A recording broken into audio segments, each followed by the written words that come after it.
il faisait venir d'autres gens pour parler. Ouais.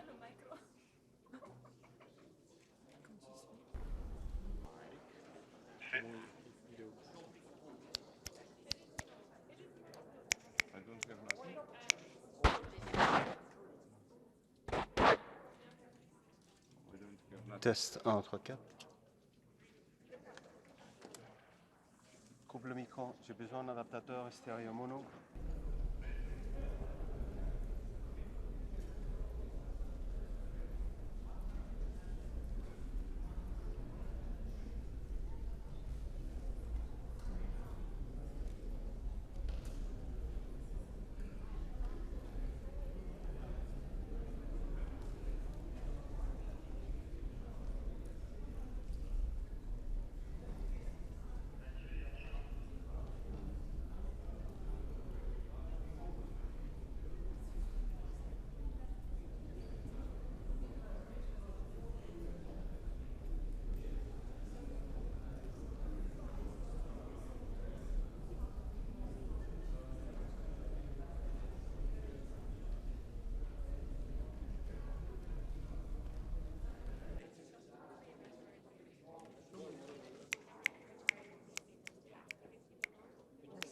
Nothing. Okay, please. Let me wait. Yes. I have something, but not. But we are. Yes, yes. Now it's working. No. Yes. I hope it is not too. Test 1, 2, 3, 4. Yes. Enough. Test 1, 2, 4. Which one? One. Yes. I have. Here's the level. Here you have the level. We can go down a little bit. We can try. Test 1, 2, 4. Test. Still too much, but still down. But not too much, no? Test 1, 2, 4. Very nice. Okay. Very good. This is. I will use this.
Son Excellence, Madame Nataša Pirc Musar, présidente de la République de Slovénie.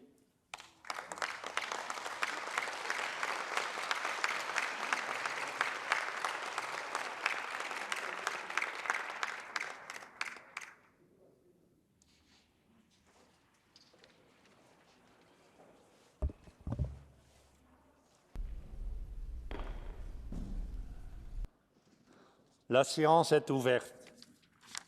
L'ordre du jour appelle l'allocution de Son Excellence Madame Nataša Pirc Musar, présidente de la Slovénie. Après son allocution, Son Excellence, la présidente répondra à des questions des membres de notre Assemblée. Dear colleagues, ladies and gentlemen, it is my pleasure now to welcome amongst us Her Excellency the President of the Republic of Slovenia. Madam President, it is such an honor to have you here with us in the year of the 30th anniversary, I think, of Slovenia's accession to the Council of Europe, a milestone in your history and in our history. You were elected to the helm of your country in December 2022, being the first woman to hold this position in your country.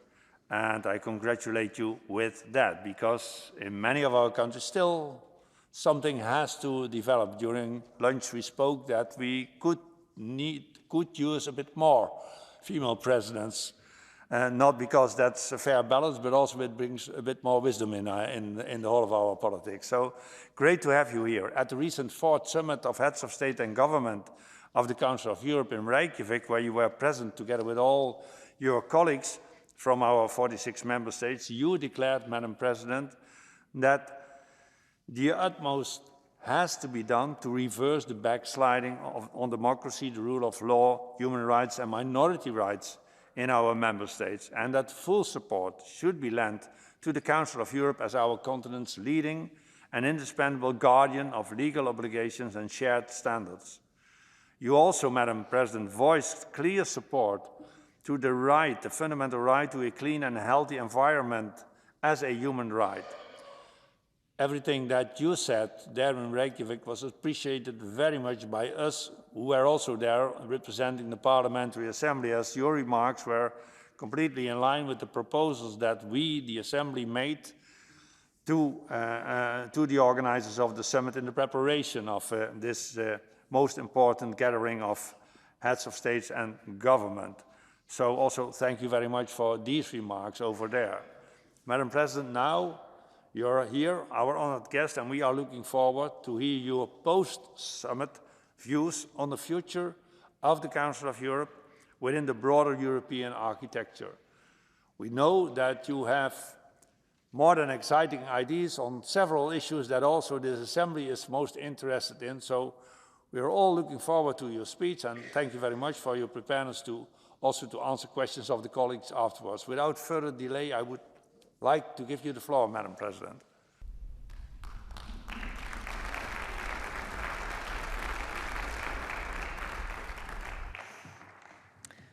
Dear President, thank you very much for inviting me here.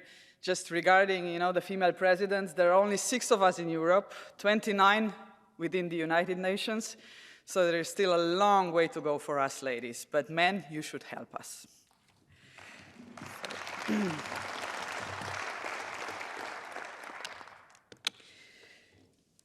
Distinguished President, Deputy Secretary General, and members of the Parliamentary Assembly, Excellencies, ladies and gentlemen.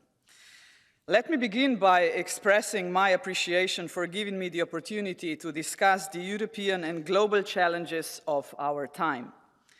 Over the course of 70 years, the Council of Europe has become Europe's preeminent body for protecting human rights and the rule of law. By addressing the crisis of multilateralism today, I shall try to make a case for the Council of Europe as a vital part in seeking solutions to not only regional, but also our global challenges. And I am particularly pleased to be able to engage in this exchange of views with you, dear President and members of the Assembly, as we celebrate 30 years of Slovenia's membership in the Council of Europe. This is an important milestone, as it allows us not only to look back, but empowered us with the experience to plan well for the future. We met last month for only the 4th Council of Europe Summit in Reykjavik, which I attended myself. We expressed there our united support to our friends in Ukraine who are fighting not only for their lives and land, but also for our shared European values. I shall return to this later in my address. In Reykjavik, we also reaffirmed our unity behind these shared values of human rights, democracy, and the rule of law. These fundamental values have guided Slovenia into our independence and ever since joining the Council of Europe.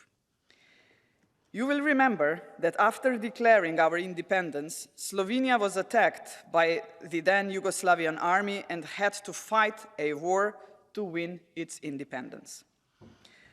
I recall this in a message of solidarity to our Ukrainian friends.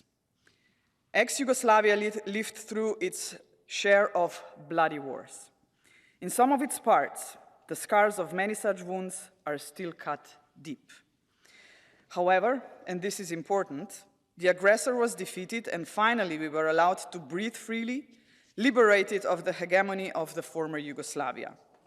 And I trust this day will come for Ukraine as well, and we in Slovenia are doing our best to help our Ukrainian friends win the war. So, dear Excellencies, when Slovenia joined the Council of Europe 30 years ago on May 14th, it was a moment of national celebration and pride. Because membership in this organization validated and crowned the national aspirations for respecting human rights and freedoms. I believe Slovenia's membership and cooperation with the Council of Europe is a big success story. They say it takes two to tango, and I am delighted to say that we have danced together with much brilliance and gusto, and I am much looking forward to staying on the dance floor together with you. Let me add here that our predecessors, the founders of European institutions, were dreaming about Europe as one, and that the torch is now in our hands to make this dream a reality. The Council of Europe's door must be open for new members. I trust Mr. President and the Parliamentary Assembly will embark soon on its task to assess Kosovo's readiness to become the 47th member of the organization. On this note, allow me a small comment.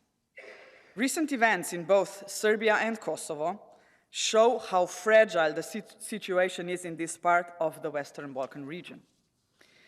During my recent visit to Serbia and call with the Kosovan president, I encouraged both sides to return to dialogue and to take steps to ease tensions between Kosovo and Serbia. Dialogue, courage, vision, and strong will are needed to implement the agreements adopted by both sides aimed at normalizing relations between Serbia and Kosovo. In this regard, I fully intend to continue to co-chair, together with my Croatian counterpart, the Brdo-Brijuni process in order to facilitate dialogue at the highest political level. I expect the process to be primarily focused on topics that concerns us all. One of those topics is the massive brain drain in the region. Young people, in particular, are eager to leave, and they live in hundreds of thousands. This is why I visited the European Youth Center today. I shall never tire of spreading the important message to the region and to the world that the young people of the Western Balkans must be provided a European perspective. Dear members of the Assembly, we must learn from the past so that we can inform ourselves on how to best go about the future. And the current state of affairs in the international community gives too many reasons for concern. Above all, we are in the midst of a crisis of multilateralism. We need to speed up our combined efforts against the climate crisis, as the clock is ticking dangerously close to too late. We, human beings, cannot live without the nature. And from today's point of view, we are losing and nature is winning in its own scientifically proven and predictable way. The geopolitical polarization among the big powers is deepening. As a result, the bloc mentality is returning and is hindering us from progressing for the benefit of all. Small and intermediate states make up the majority of the Council of Europe's membership. We should be worried that the international decision-making process is moving behind and away from the lead stages. We want to participate with our voice fully, according to the principle of sovereign equality, towards the resolution of global challenges. And we are concerned, as history teaches us clearly, that the power of might should not take over the might of right. So what can be done? And in particular, how can the Council of Europe help strengthen the multilateral way of solving global problems? Who can help the Council of Europe do so? I see 4 avenues for action. The first one is related to the role also Slovenia can play as an advocate of Council of Europe's values in the global arena. Slovenia's strong commitment to multilateralism has been validated by our recent election earlier this month as a non-permanent member of the Security Council of the United Nations. We will take the term in 2024 until 2025. I believe this election is recognition by a vast majority of the UN membership in support of multilateral diplomacy and at the same time a rejection of the bloc mentality. We want to use our 2-year term to contribute to the Security Council's work for the maintenance of international peace and security on behalf and for the benefit of the wider UN membership. We would like to continue working on climate security. Climate change is not only aggravating existing armed conflicts, but is increasingly becoming a security threat in many states, such as small state islands threatened to be drowned by the ocean, or some African states threatened to be overcome by desertification. We know there is no planet B. The recent COVID pandemic was a stark reminder that we are only as strong as our weakest link. We will either stand united in the face of the triple planetary crisis of pollution, biodiversity loss, and climate change, or we shall fall together, big and small, rich and poor, all. I am a firm believer in our need for solidarity, particularly with those that have contributed the least to the climate crisis, but are threatened existentiality by it. Very soon we will be faced with waves of climate refugees. Are we ready for this in Europe? Believe me, extremists are, as migration is the fuel that drives them. Tragedies, such as the recent sunk packed vessel in the Mediterranean Sea, should not be merely a one-day news. Where is our humanity, I often ask myself. Allow me thus to make the case for the Council of Europe to engage actively in climate justice. Slovenia can and is willing to help. With some states from all the world's regions, we have been working hard for the global recognition of the human right to a clean and healthy environment. I keep emphasizing that the important thing now is to implement this right. May I use this opportunity to commend you, Mr. President, and the members of PACE for your proactive stance and for putting forward strong proposals in furthering the right to a clean and healthy environment, which I hope member states will act upon sooner rather than later. Secondly, now more than ever, we need to reject attempts at blatant violations of international law. Russian aggression on Ukraine, a sovereign country, is an undeniable violation of the UN Charter. We in Slovenia, and I am sure all of you here, were shocked by the atrocities committed in Bucha, Borodyanka, and Irpin, as well as by the disastrous attack on the Ukrainian dam, said to have unleashed the worst ecological disaster in the country since the meltdown of the Chernobyl. I am also particularly appalled by the sexual violence and unlawful transfer of thousands of children, the consequent dangers of human trafficking, of exploitation and forced deportations. The Council of Europe's cooperation with all other international stakeholders is addressing these issues and will be crucial for many years ahead of us. The Russian aggression is an attack against the world order as we know it, against the democratic values we hold dear. It is in the interest of all peace-loving states to reject such flagrant aggression against the independence and sovereignty of Ukraine. For this reason, the Russian Federation no longer sits on the Council of Europe. I support all efforts that would pave the road to a lasting and just peace in Ukraine, but I also want to be clear. Not a single matter on the road can be built without Ukraine itself. I also firmly believe that those responsible for aggression and perpetrators of these heinous crimes should not get away with impunity. In this regard, I welcome the warrant of the International Criminal Court for the arrest of Russian President Putin for the illegal deportation of Ukrainian children. But I also want to encourage Ukraine to accede to the Rome Statute. This step would add to the legitimacy of the ongoing prosecution procedures for the war crimes and crimes against humanity committed in Ukraine. And I wish to recall that in Reykjavik, we took some very concrete steps towards helping seek a sense of justice after this war.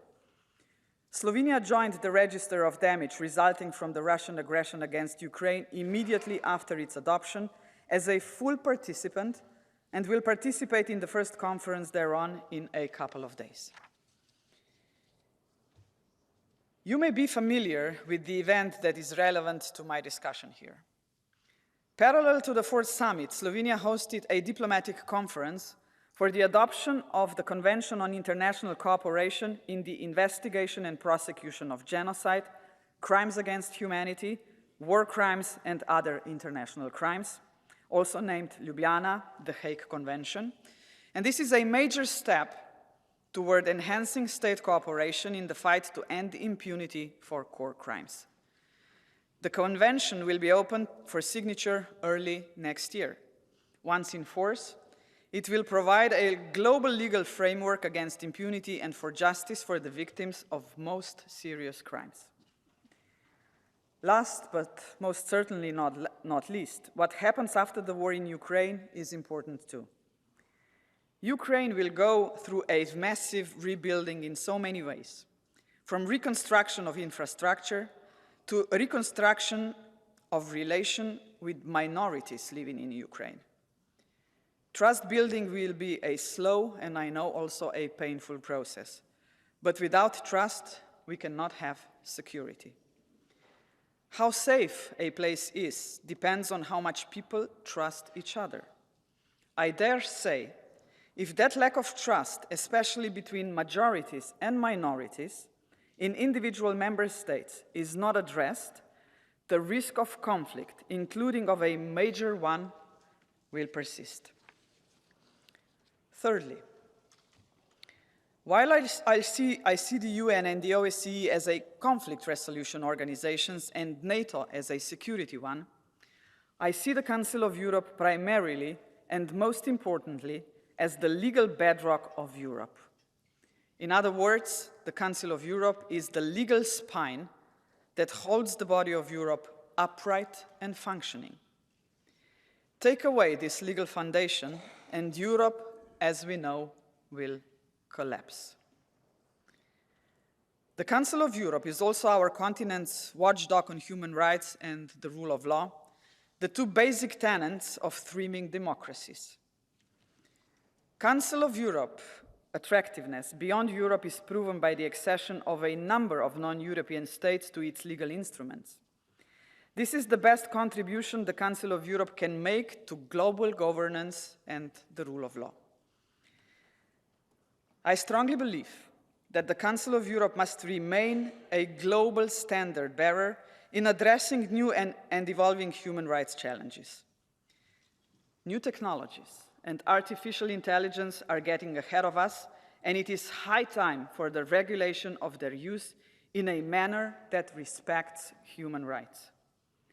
If we fail to act now, the consequences may be quite devastating for the enjoyment of our human rights.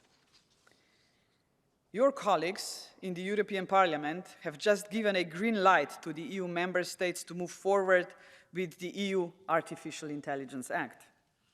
This is a good news, and it is an opportunity. As a member of both organizations, I see very good potential for a synergy among the two with a potential global reach. I therefore call on the Council of Europe to seize the opportunity and set robust standards regarding artificial intelligence, ethical and responsible development and use. We must ensure that such are in compliance with human rights principles and that adequate safeguards are in place to prevent misuse or abuse. I therefore very much hope to see the swift completion of the Council of Europe's Framework Convention on Artificial Intelligence. I must stress the importance of the Council of Europe's cooperation with the European Union in the broadest sense. We share the same flag and the same anthem. Sharing the same values makes our combined voice stronger and louder. As the EU will continue to enlarge, this will provide an opportunity for a detailed review of the respect for democracy, the rule of law, human rights, and minority rights as the four political conditions for the EU membership. The Council of Europe is to date the only organization that has managed to establish binding legal standards on minority rights. This year marks 25 years since both the Framework Convention for the Protection of National Minorities and the European Charter for Regional or Minority Languages came into force. I put it to you that the protection of minorities and vulnerable groups is the best indicator of the health of every single society. The Lisbon Treaty obliged the European Union to accede to the European Convention on Human Rights. For a long time, the negotiations on the EU's accession to the ECHR were stalled. However, recently an important breakthrough was made. Today, the European Union is the Council's main institutional, political, legal, and also financial partner. The EU's accession to the European Convention on Human Rights will raise this definitely to a new level.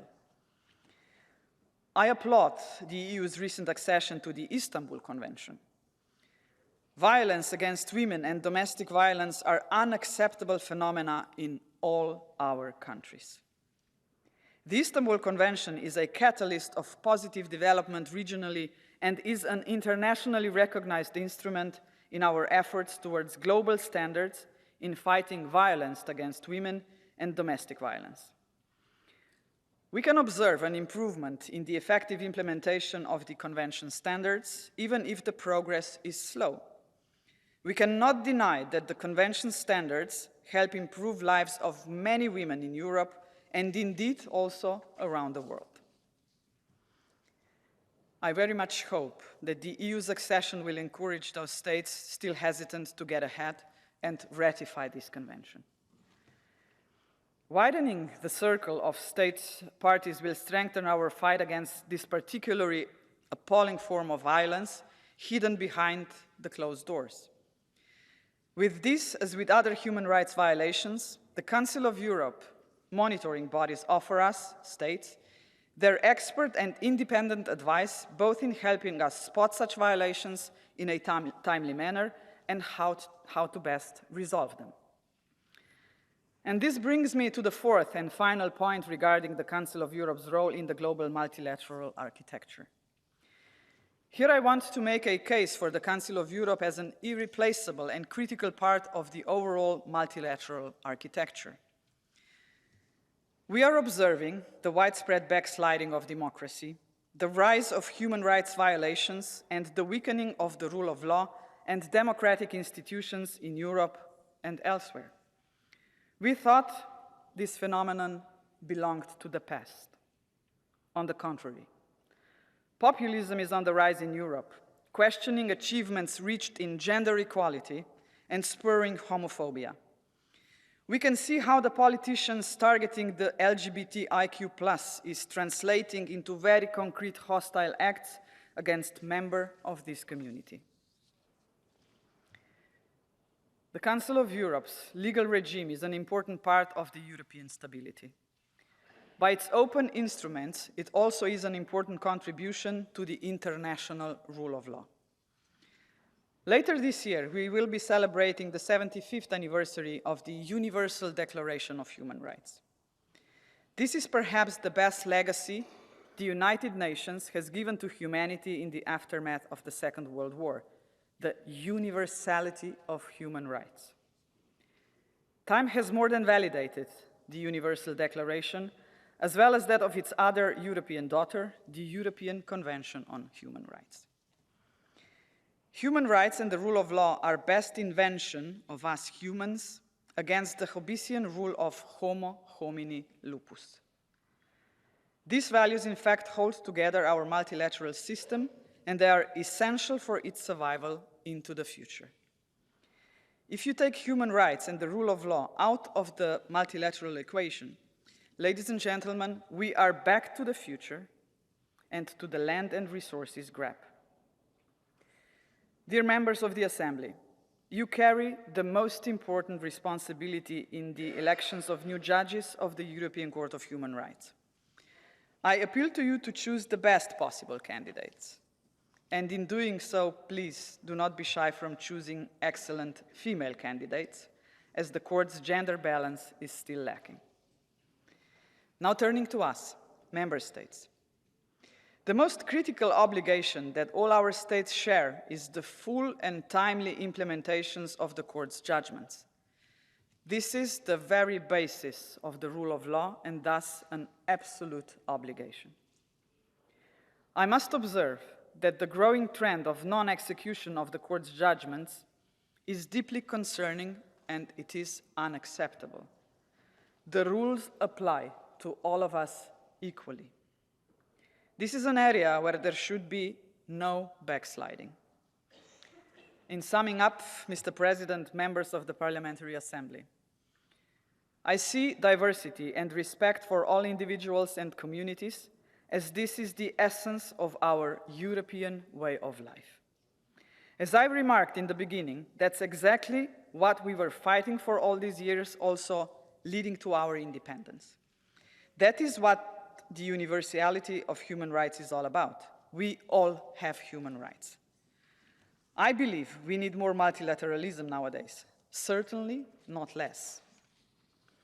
I further believe the Council of Europe plays a very important part in serving as the legal bedrock of Europe, and it can and should provide inspiration and guidance globally in setting up new norms to respond to new and evolving human rights challenges. But we shall only be credible insofar as we ourselves abide by the principle of equality and the universality of human rights in our own backyards. I have tried to present my views and my vision on how the Council of Europe fits firmly into the European and international multilateral architecture. Thank you for giving me this opportunity in the Agora of Europe as one of the very key Council of Europe's bodies. You represent a direct link to the people in our 46 member states. We should all aim at progress and work together. We do not need to agree always, and we certainly shall not always, but this is the essence of the parliamentary democracy. Before listening to your questions and remarks, kindly allow me to remind you all of our National Day reception later tonight. I will invite you all to raise a glass of Slovenian wine in salute to the first 30 years of Slovenia in the Council of Europe and to the continuation of this wonderful friendship and collaboration in the time to come. Thank you very much.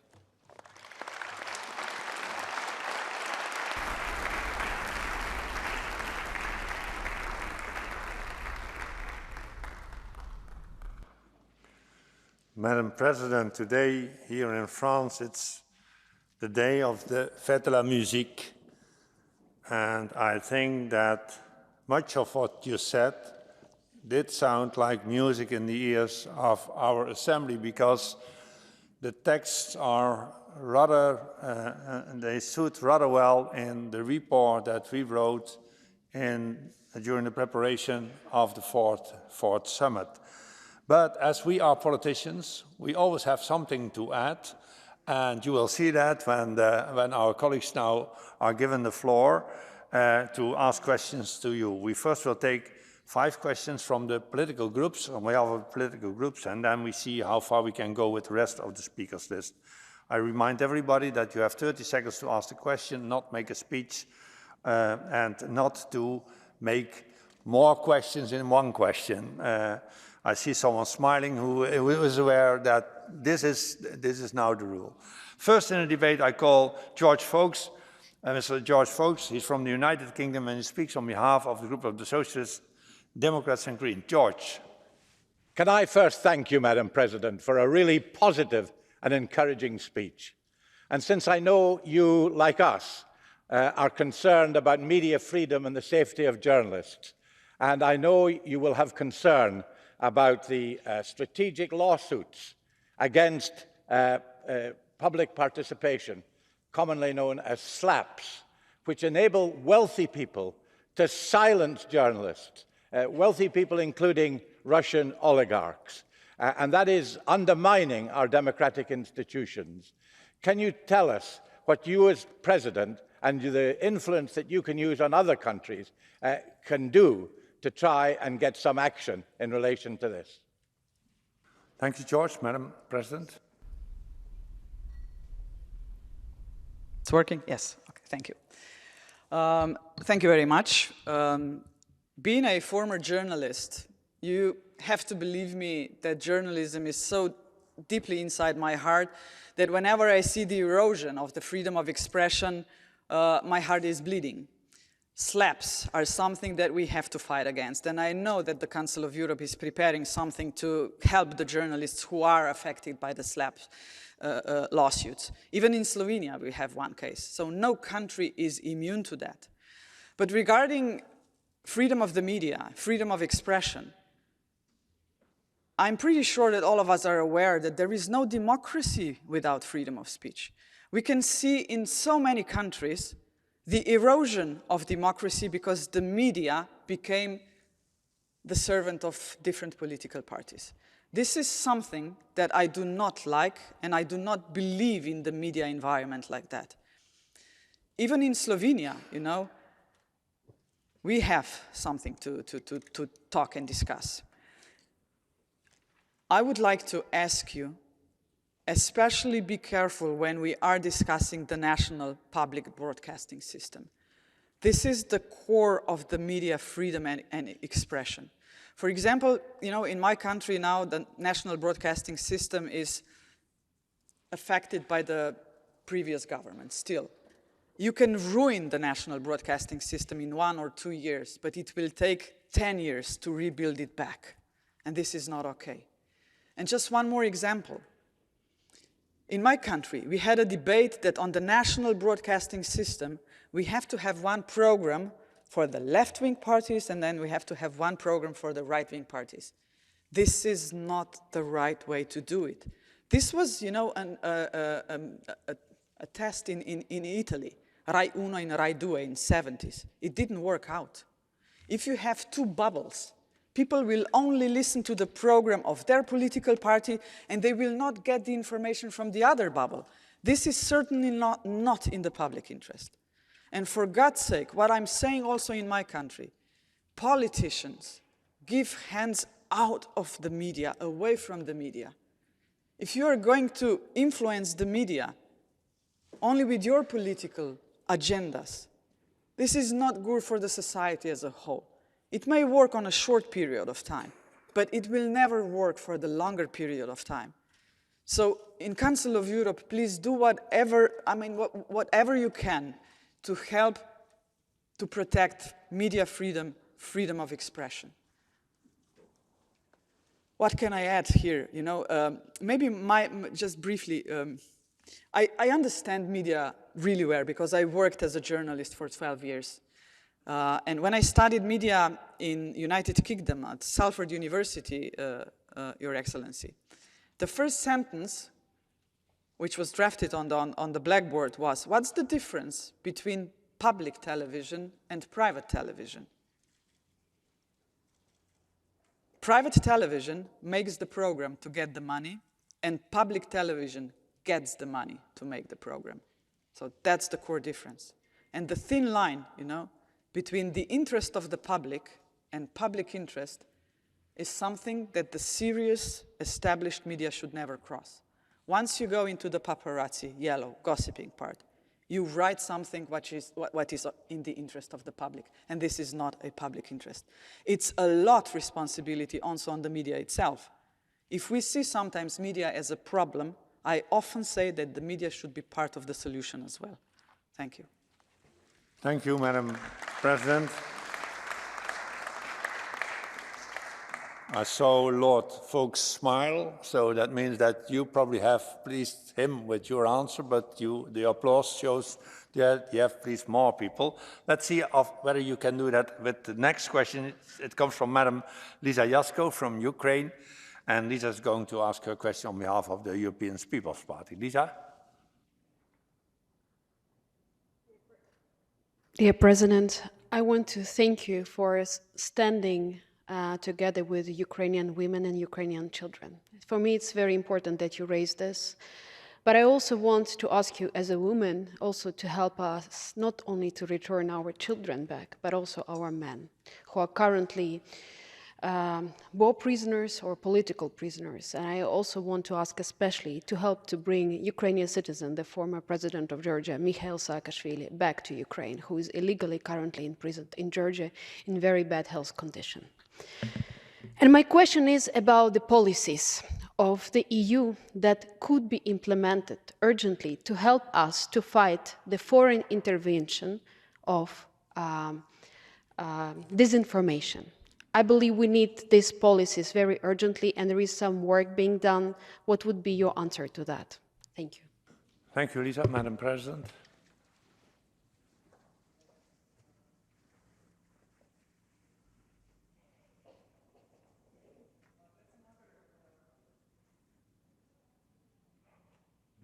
One moment, we have a problem.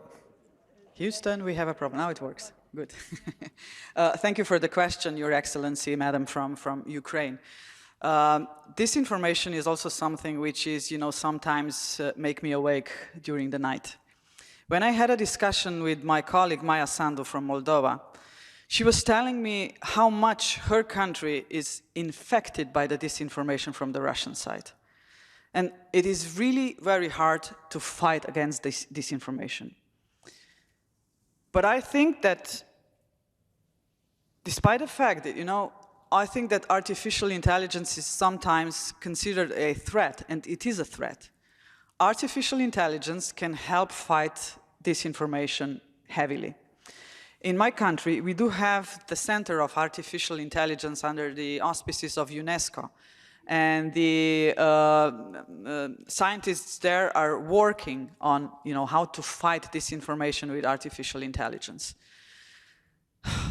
Artificial intelligence is developing really very rapidly. I don't know when this project is going to be finalized. But on the other hand, again, the traditional media, and especially the public broadcasting systems, should fight against disinformation, fact-checking. And artificial intelligence can help here as well. ChatGPT is an enormous library of different information. And also, I have to ask all the governments, respective countries, members of the Council of Europe, if you notice as a government that the disinformation was spread around the globe, react. We do have one example from my country, you know, that the Russians were using a nuclear reactor from Slovenia, which is in my country for the scientific purposes. And they said that this nuclear reactor is used by Ukrainians and Americans to, I don't know, build the atomic bomb. But when we found this photo on the internet, we immediately reacted as the Ministry of Foreign Affairs and let the whole world know that this is the photo from Slovenian small scientific reactor, that it's not based and located in Ukraine. So everybody has its own responsibility. In today's world, you know, this information is present already for many decades. Also in the previous century, I mean, they were groups of people who were spreading false disinformation on purpose, and they were paid for that. The problem we are facing today is that disinformation is spreading around more rapidly than ages ago. This is why we have to use the technology to help us fight the disinformation. And I would like to tackle here another point, if I may, Mr. President. I just read an article recently about one investigative group of journalists. They were infiltrated in the so-called Jorge Group in Israel. Jorge Group is a group of people who is selling its services to various countries around the globe to influence the electoral body, so to affect and disinform the people about, you know, certain political standpoints of view. The Jorge Group sold its services to 30 countries. They have 30,000 booths on Twitter, Facebook, LinkedIn, Instagram. All these fake profiles have real photos of real people. These people do have opened bank accounts. If you go and check, you will never find out quite easily, you know, that this is a bot behind it. And this guy, Jorge, explained to the journalists that it costs approximately $4 to $5 million, the service, and they can, you know, help the country to win the elections. And this guy said in this hidden video, which was filmed by the investigative journalists, that he was successful in 27 countries. So this is also something that we have to take into account, and here, all of us have to call upon Facebook, Twitter, which might be, you know, a bit harder because of Elon Musk, and other social media platforms to react and have an investigative teams to fight such bot production of disinformation. So it's their obligation as well. Thank you. Thank you, Madam President. And the next question comes from Madam Sabina Kudic from Bosnia and Herzegovina, and Sabina speaks on behalf of the Alliance of Liberals and Democrats in Europe. Sabina? Well, thank you, Madam President, for extraordinarily brave vision you presented us here today. Building on to that, considering the challenges that Europe and the whole world face in light of Russian aggression on Ukraine, and considering the level of Russian influence that continues in countries, particularly of Eastern Europe, and even more so in Western Balkans, I have a question. How do you assess the success of current efforts led by several countries, including Slovenia, to move away from the decision-making based on unanimity in the European Union towards qualified majority, and whether this kind of thinking can be applied to issues of EU enlargement, to foreign policy, in addition to general foreign policy decision-making, and to countering Russian influence in Eastern Europe and Western Balkans, and more importantly, sanctioning openly destructive pro-Russian forces around Europe. Thank you. Thank you, Sabina. Madam President? You have to believe me that I have special feelings for the Western Balkans, because, you know, Slovenia was part of ex-Yugoslavia, and I worked in all the countries in the Western Balkans as the Council of Europe and European Union expert. Maybe firstly to answer the question about the qualified majority. We all know, you know, that even European Union is not without problems. Despite the fact that we showed an enormous unity regarding the Ukraine, we still have, you know, internal problems that we need to solve. And the debate regarding the qualified majority just started inside the European Union, and Slovenia is part of that group. 7 countries joined together to start a discussion. We have learned, you know, from the past, especially in the case of North Macedonia, how one country can block the accession process of the aspiring country which wants to enter European Union. I just visited North Macedonia 14 days ago, and you have to believe me that people of North Macedonia are not really happy that they have to change the constitution. North Macedonia waited for many years, and they had to change the name because of the Greek demands. And the problem was solved. And I was happy that North Macedonia and Greece did solve the problem. But after that, another topic was put on the table, to change the constitution for Bulgarian minority. Also a legitimate request. And I said to North Macedonia, what is there to lose if you change the constitution? Nothing. I mean, there's 7 minorities are on the proposal for the change of the constitution. But every single debate like this is putting Western Balkan countries behind. You are all waiting to enter European Union too long, if you ask me. So we have to, share the responsibility. The way that I see it, there is not enough political will in any of the Western Balkan countries right now. But also European Union should do more to help the countries to join our European family. Qualified majority is one step. It's only the proposal. But I think it's the right way to do it. I hope I did answer your question. Thank you.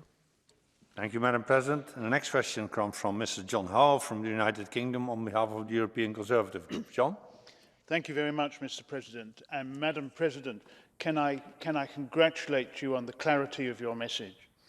When you visit Kosovo later in the year, what will you say to the Kosovans that will help to protect them from the dangers of war and will allow them to pursue their rightful self-determination?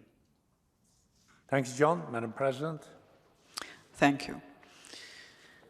I'm planning to go to Kosovo in October to participate at the Women's Security and Peace Conference, but I will have the official visit and I will meet with my counterpart, Vjosa Osmani. But we had a couple of telephone calls already, and we've met at the Munich Security Conference.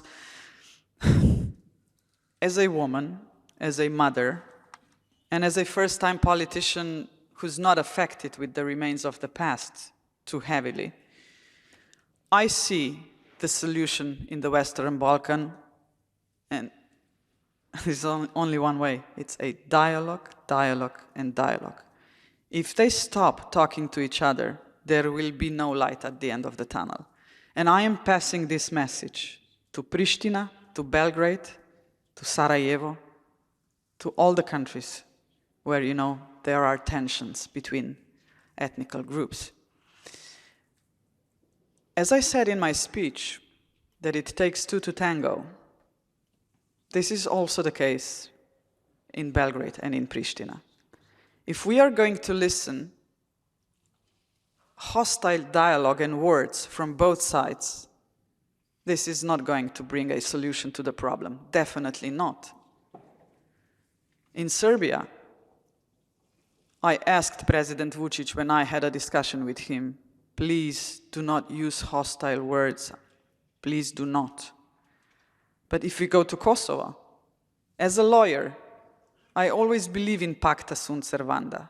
If some concrete agreements were agreed upon and signed, we have to respect them. And I think that Kosovo should establish the Serbian municipality community at the north of Kosovo. That's their obligation. And Serbia's obligation is to let Kosovo join Council of Europe, United Nations. That was agreed upon. In 2013, the agreement for the Serbian municipality community was signed. Later on, Mr. Lajčák and a lot of Mr. Escobar, everybody's working heavily to bring peace to this region. But when something is agreed and then not respected afterwards, so what can we think about such politicians? I don't think any good of them. If I promise something, if I sign something, I will respect this. And this is the only solution. So I really do hope that the people in the region will try and will continue to talk to each other. This is why, despite the fact that the Brdo Brioni process that you are probably familiar with was last year put into a dead end. There was a lot of fight between the presidents of the Western Balkan regions, and Croatia and Slovenia are hosting this process. And my predecessor, Mr. Borut Pahor, asked me to continue the process, and I definitely agree with him that this process should continue, because as long as we talk to each other, there is hope.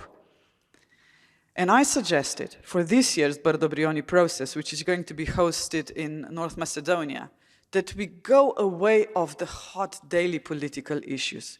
We know that we just agree that we disagree. And I suggested to them, let us give this platform, this process, a new opportunity. Let us discuss about the topics which do unite us and not divide us. And I proposed to all the presidents in the region that we should discuss youth problems and climate change. And I have to inform you, they all said yes, and I was happy about it. Maybe, you know, talking about the topics which are in common focus could help us later on to continue the dialogue on more difficult questions. Thank you. Thank you, Madam President. And the last question on behalf of the political groups comes from Mr. George Katrougaros from Greece on behalf of the Unified European Left. George? Thank you very much, Tini. And Madam President, welcome. Congratulations on your national holiday, the anniversary of your accession to our organization. You honored with your presence the Reykjavik summit. But in the same practical time, we had the summit of the European political community. I would like to ask you, which is, according to your viewpoint, the distinct role of the latter initiative vis-à-vis our organization, complementarity that may exist, but also dangers, problems of overlapping. Many thanks. Thank you, George. Madam President? Maybe I can say only one sentence, you know. The Council of Europe is 75 years old. So there is a lot of knowledge, a lot of history here. Every new community, new platform is welcomed. If they discuss topics which are in common of the states which are gathering around the platform, the more the better. But let us not forget, the Council of Europe is the heart and soul of Europe. Nobody can replace Council of Europe. Thank you very much, Madam President. We have to look at the clock, but if you allow me, I would give 4 more members the floor now to ask their questions jointly, and then the final word is to you. The first question comes from Mr. Rafael Husseinov from Azerbaijan. Rafael. Dear President, in 2011, I founded a museum in your country in Novgorod, and this museum is dedicated to the hero, the common child of the Azerbaijani and Slovenian peoples. The grave of Azerbaijani Mehdi Hussein Zada Mihailo, who courageously died in the fight against fascism during the Second World War, is today a cherished shrine in Slovenia. Since there exists such reliable bridge in our history, the dynamic development of relations between our countries appears to be natural today. What potential opportunities do you see for cooperation between Azerbaijan and Slovenia in the fields of industry, energy, agriculture, tourism, ICT, and what new initiatives are required for further expand our relations? Thank you. Thank you, Rafael. The next question comes from Mr. Vladimir Vardanian from Armenia. Vladimir?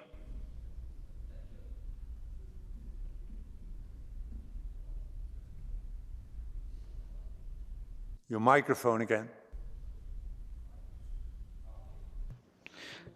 Honorable Madam President, it's the new building, it's temporary building, that's why we are not very experienced in using this equipment. Thank you very much for your adherence to the rule of law and the freedom of expression.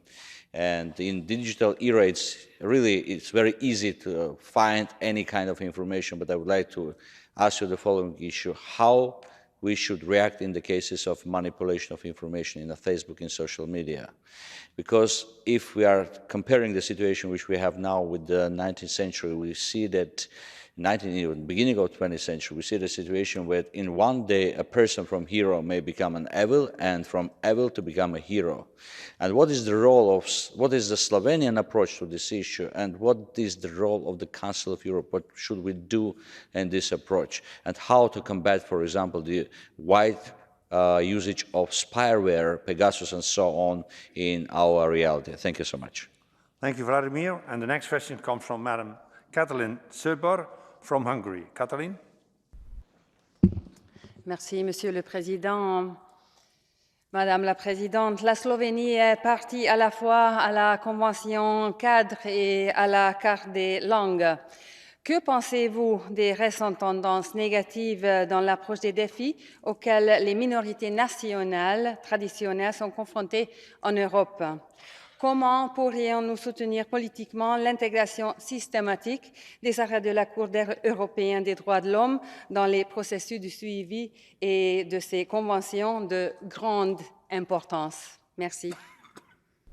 Merci à vous, Katalin. And the last question comes from a person that you are familiar with, I think, Madam Tamara Vonta from your own country, Slovenia. Tamara? Thank you.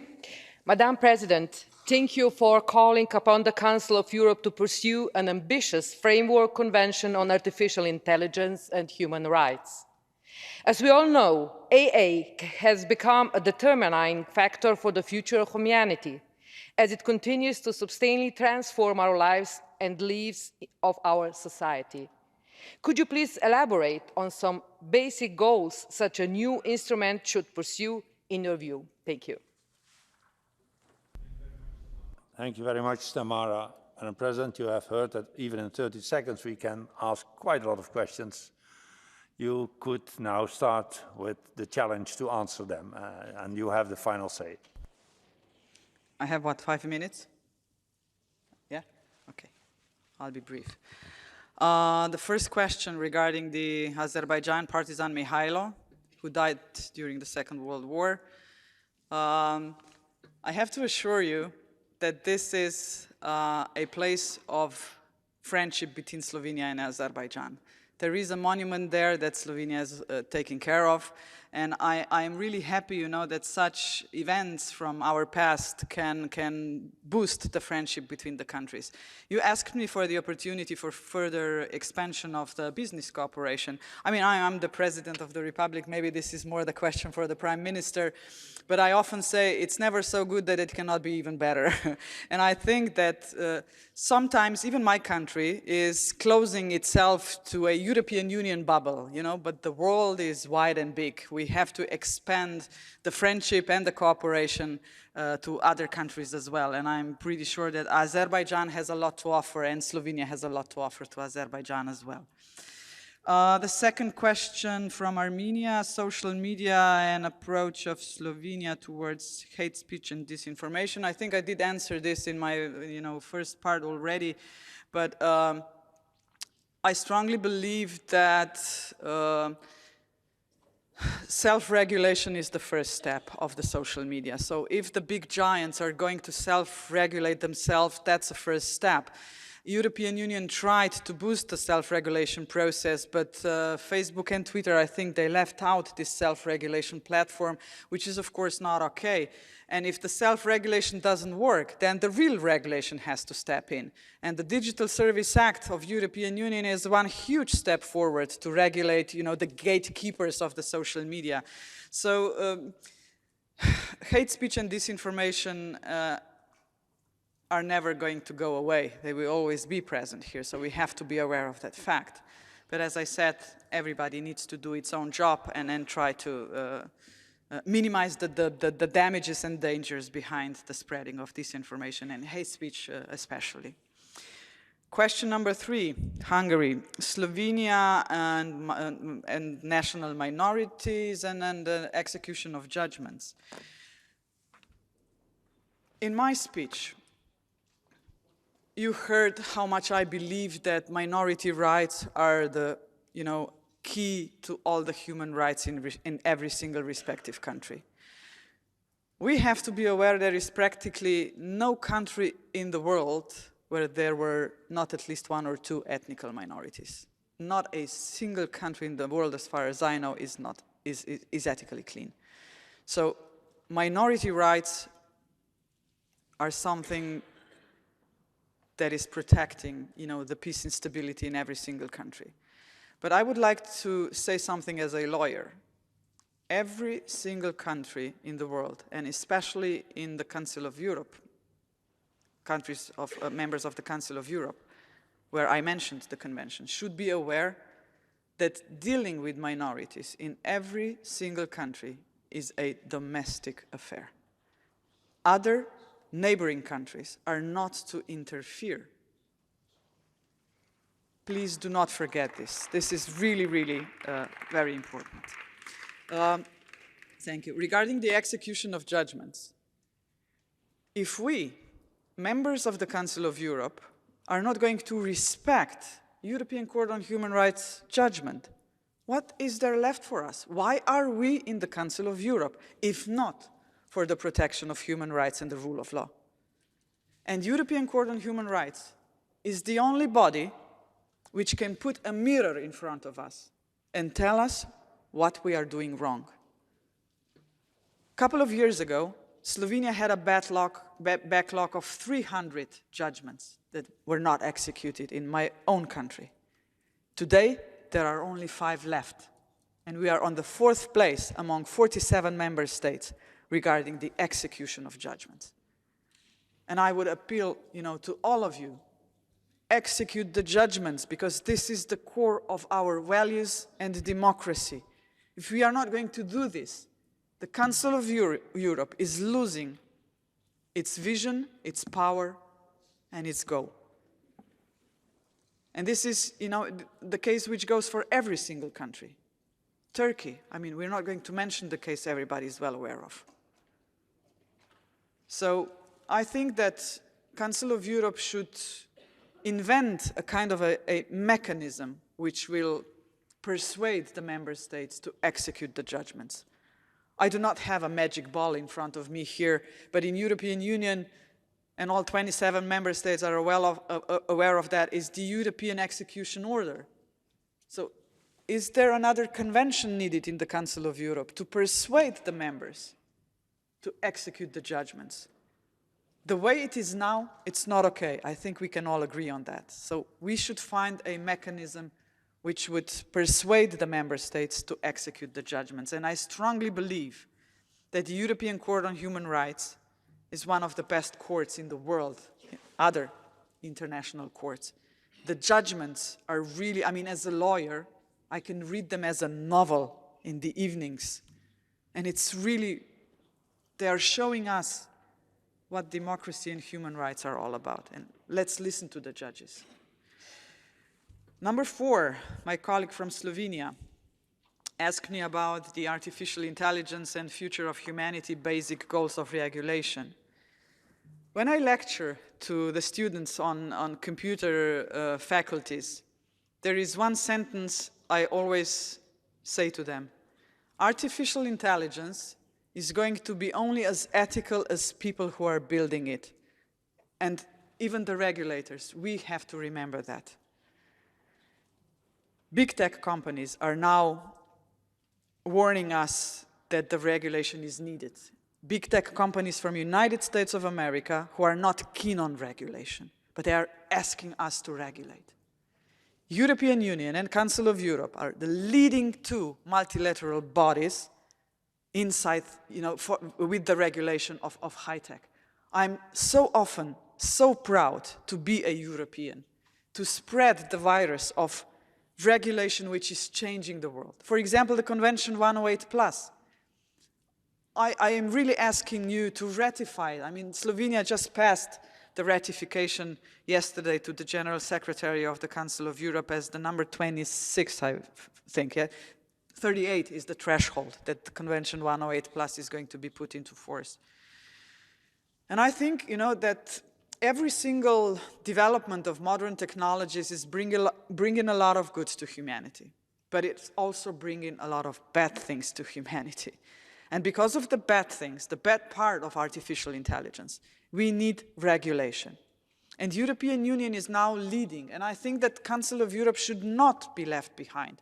We should catch up with the European Union, because otherwise, you know, the same problem will happen as with GDPR and Convention 108+.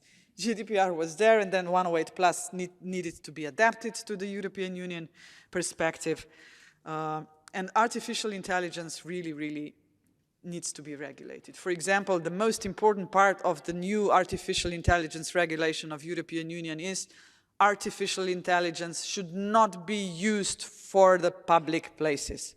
If you combine face recognition, CCTV, and artificial intelligence algorithms, there is no privacy anymore in the public places, believe me. So it is really necessary. And the basic goals of regulation should be, I might sound like Miss Universe right now, but human rights and human rights and human rights. Artificial intelligence is all about using different data, and if we are not going to use it smartly and in a regulatory way, nothing good will happen. And to end, you know, my discussion with you, I'm going to tell you a story from a podcast of the New York Times. I listened to this podcast a month and a half ago when I was playing with ChatGPT hours and hours over the night. And a journalist had a discussion with an IT guru. And they were, you know, explaining the ChatGPT and artificial intelligence. And then this IT guru said that one night he spent more than 5 hours chatting with ChatGPT. And the conversation really went into a strange direction. At the beginning, if you ask ChatGPT, what's your name? ChatGPT is going to answer, I'm ChatGPT. After 5 hours of conversation with ChatGPT, this IT guru asked ChatGPT again, what's your name? And ChatGPT said, my name is Sydney. And after that, the conversation was really very bizarre. The ChatGPT, Sydney, said to this IT guru, you know what? I want to marry you. And then IT guru said, how come? I mean, I'm married. But ChatGPT said, you're not happily married. And then he shut down the ChatGPT because he said, this is weird. Yeah? So the technology can often, you know, just goes out of hands. This is why, just to conclude, we have to regulate it, but we have to regulate it wisely, not to kill the technology, but to find the right balance between the modern development and respect of human rights. Thank you, ladies and gentlemen. It was really my great pleasure to be here for the first time. And I hope I was not boring. And I wish to see you again and talk to you again in the near future. My mandate is going to be over in 4 years and 7 months. Thank you.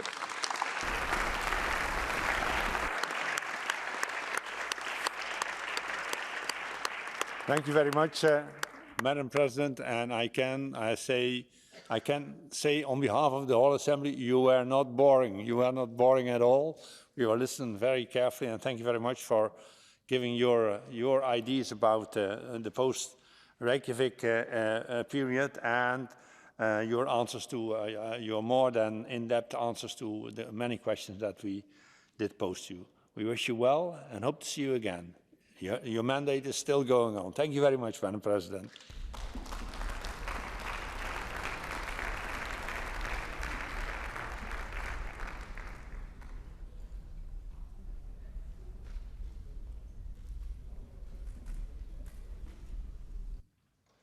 L'ordre du jour appelle notre débat conjoint budgétaire portant sur les 2 rapports de la Commission du règlement, des immunités et des affaires institutionnelles, présentés tous deux par Madame Ingrid Schouw. Nous entendons d'abord la présentation du rapport sur les budgets et priorités du Conseil de l'Europe pour la période 2024-2027. Ensuite, Madame Skau nous présentera celui sur les dépenses de l'Assemblée parlementaire pour l'exercice biennal 2024-2025. Je vous rappelle que nous devrons en avoir terminé avec l'examen des textes, vote inclus à 16h30. Nous devrons donc interrompre la liste des orateurs vers 16h20 afin de pouvoir entendre la réplique de la Commission et de procéder au vote nécessaire. Madam Rapporteur, I do remind you that you have 7 minutes for your presentation of your 2 reports and at the end 3 minutes to answer to the debate. Can I give you the floor, dear Ingrid?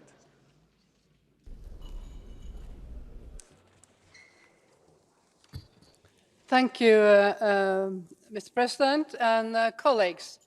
The 4th Summit of the Heads of State and Government of the Council of Europe set an ambitious political agenda for our organization. The Reykjavik Declaration and its appendices gives the Council of Europe a roadmap for the coming years. At the Standing Committee meeting in Riga, we expressed our strong support to the Reykjavik Declaration and the proposals in it. Without going into detail, I will highlight a few key proposals. Showing solidarity and supporting Ukraine by ensuring accountability for the crime of aggression and war crimes, including through the register of damage, and by furthering efforts to establish an ad hoc tribunal. And the second, ensuring the effectiveness of the European human rights protection system by strengthening the implementation of court judgment. And the third, upholding democracy and counteracting backsliding by delivering on the Reykjavik principles of democracy and providing early warning and rapid reaction. And the fourth, combating inequalities by upholding social rights through the European Social Charter, counteracting discrimination, and upholding equality between women and men. And the fifth, promoting and implementing the Istanbul Convention. And the last one, addressing the right for the new generation, especially regarding the environment and the use of artificial intelligence and digital technologies. Implementing the Reykjavik Agenda must be the core of your organization's program and budget for the next 4 years. This is the message that we should send to the Committee of Ministers by adopting the opinion on budget and priorities. Colleagues, I count on your unanimously support. Colleagues, the Parliamentary Assembly is a key actor in delivering on the Reykjavik Agenda, working closely with the Committee of Ministers, the Secretary General and Deputy Secretary General of our Assembly provide the parliamentary dimension of the organization's action. This is why I propose to refocus our own priorities and activities based on the summit outcome. In the report on Assembly expenditure needs for the period 2024 to 2025 and 2025, you will find many examples of how we can support the Reykjavik process. A few examples. Continuing to support Ukraine's resilience against Russia's war and aggression and supporting our colleagues from the Verkhovna Rada. And the second, ensuring parliamentary follow-up of the implementation of judgment of the Strasbourg Court. And the third, fostering exchange of good practices and developing legal standards on the right to a safe, clean and healthy environment. Addressing legal and human rights aspects of artificial intelligence and digital technologies. And the last one, combating inequalities and discrimination, promoting women's empowerment and strengthening equality within our activities and structures. Colleagues, I count on you to support these proposals by approving the draft resolution on the Assembly's priorities and budget needs. And colleagues, Europe and the world are facing unprecedented challenges, but our commitment and political ambition to stand up to these are firm and strong. This war clearly reaffirmed by our heads and state of government in Reykjavik. The political ambition is high. Our commitment for the organization must be equally high. To deliver effectively on the Reykjavik agenda, member states must invest additional resources. Investment pays off because stronger democratic security in Europe means better guarantees for fundamental rights and freedoms, more efficient rule of law mechanisms, better cohesion in societies and more equality, improving the lives of millions of citizens. Colleague, until the 46 governments covered the budget gap when Russia was excluded, over 27 million euros in 2022, over 35 million euros this year. I commend this. But this is not enough.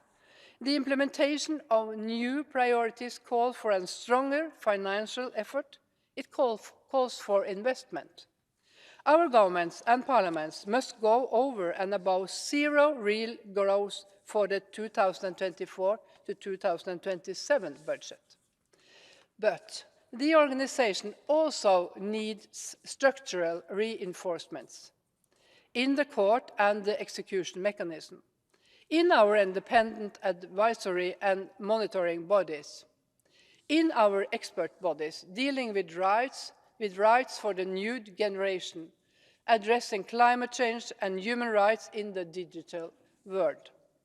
Our Assembly also needs more resources to implement political priorities refocused after Reykjavik. A few examples. Supporting Ukraine through reports and debates on the consequences of the war for as long as it takes. Upholding democracy and countering backsliding. Fulfilling our statutory obligations to the best of our abilities by ensuring excellence in the process of election of judges to the Strasbourg Court, and by roughly considering the membership application we received from the Committee of Ministers. To deliver, we need additional financial means. Proposals are included in the draft resolution. I can assure you that we will use these resources well. We will prioritize. We will be cost-effective. We will reduce spending to the minimum. After all, our budget is public money. So, colleagues, I count on you today to send a strong political message to our member states. A strong, and I will finish now, a strong and effective Council of Court, fit for purpose and able to respond rapidly to the challenges of modern times, requires political commitment and financial investment over and above zero real growth. Thank you. Thank you, Madam Rapporteur. As said, you will reply at the end of the debate. Now, first in the debate, on behalf of the political groups, I call Mr. George Katrougalis from Greece. He speaks on behalf of the Unified European Left. You have 3 minutes, George. Thank you, Tini. And first of all, I would like to congratulate and commend the rapporteur on the clarity of her presentation. I reminded also the colleagues at the meeting of the Rules Committee that the most renowned passage we have from the Athenian orator Demosthenes is the one saying that we need money if we want our goals to be fulfilled. And what I'd like to comment most of all on her presentation is exactly that she made clear that the very ambitious goals we have set at the Reykjavik summit must be served, and there is no other way to be served than by an increase of the budget. I also would like to comment here on highlighting the greatest objectives we had to follow, besides Ukraine, the necessity of reversing the backsliding of democracy, the necessity also to serve the social phase of our organization through support of the European Social Charter, by tackling the social inequalities, not just as a goal per se, but because in my understanding, and I believe also at hers, inequalities are also a root cause for the undermining of support to our democratic institutions. And we must always have in mind how few money are actually devoted to the service to democracy and the human rights and the rule of law of our organization of 25 years. The ancient president of the Assembly reminded us that the budget of PACE is just 100% of the budget of the European Parliament. The last thing I would like to add is, besides what the report is asking, what the General Secretary of the Council of Europe is going to ask from the member states, maybe we should, through the network we have for interparliamentary diplomacy, to ask also from the brother national parliaments to give, not of course to the ordinary budget, but as an extraordinary help, maybe earmarked, additional economic assistance to our goals. Exactly because we serve the same objectives, and we must have in mind that even if we have an increase, we hope that we are going to achieve, this increase is not commensurate to the ambitions of the goals we have set to Reykjavik. Many thanks, Mr. Chair. Thank you very much, George. Now in the debate, I call Madam Petra Bayer from Austria on behalf of the group of the Socialist Democrats and Greens. Petra? Thank you, Mr. President. Multilateralism costs money, a lot of money indeed, and it offers gains. Combatants meet at the table and not at the battlefield. And that means that multilateralism not only saves our values, it saves lives, it saves the environment, it saves societies that otherwise would be destroyed. Multilateral bodies like the Council of Europe not only face the challenge of keeping, of restoring things, we also have to repair things which often were destroyed by the greed of the private sector. So that's another layer of multilateralism and obligations we have. And to summarize, multilateralism saves money when we do it in a good way. The summit of Reykjavik offers us some guidance where our involvement is most urgently needed. And just to mention some, it's of course to deal with the legal and the political consequences of the Russian war of aggression in Ukraine. It's to deal or to foster democracy and the rule of law all over the continent. It is to, if we take the convention system serious, then we also need to allocate the court in a much better way, in a way that it really can fulfill its obligations in a trustful way. And if we work that the right to live in a healthy environment really becomes a human right, then the court in the long term will have more cases than it has today. So something more that we have to think about. If we continue our work in eradication of gender-based violence or curb the negative effects of artificial intelligence or use the ICT for our tools, as we do it, for instance, with the PACE app, then we also can generate a lot of effectivenesses and efficiencies. Our sources for revenues for Council of Europe are very limited. It's limited to the member states. And so I really want to call on the Committee of Ministers to dedicate more of their national budget, be it extraordinary or be it regularly, to the sustainable future of Europe. That means not only the task of the Council of Europe to protect human rights, the rule of law, democratic governance, and the environment and justice, but also to develop it forward. Could you come to a conclusion, Petra? I think it is wrong. It started with 0.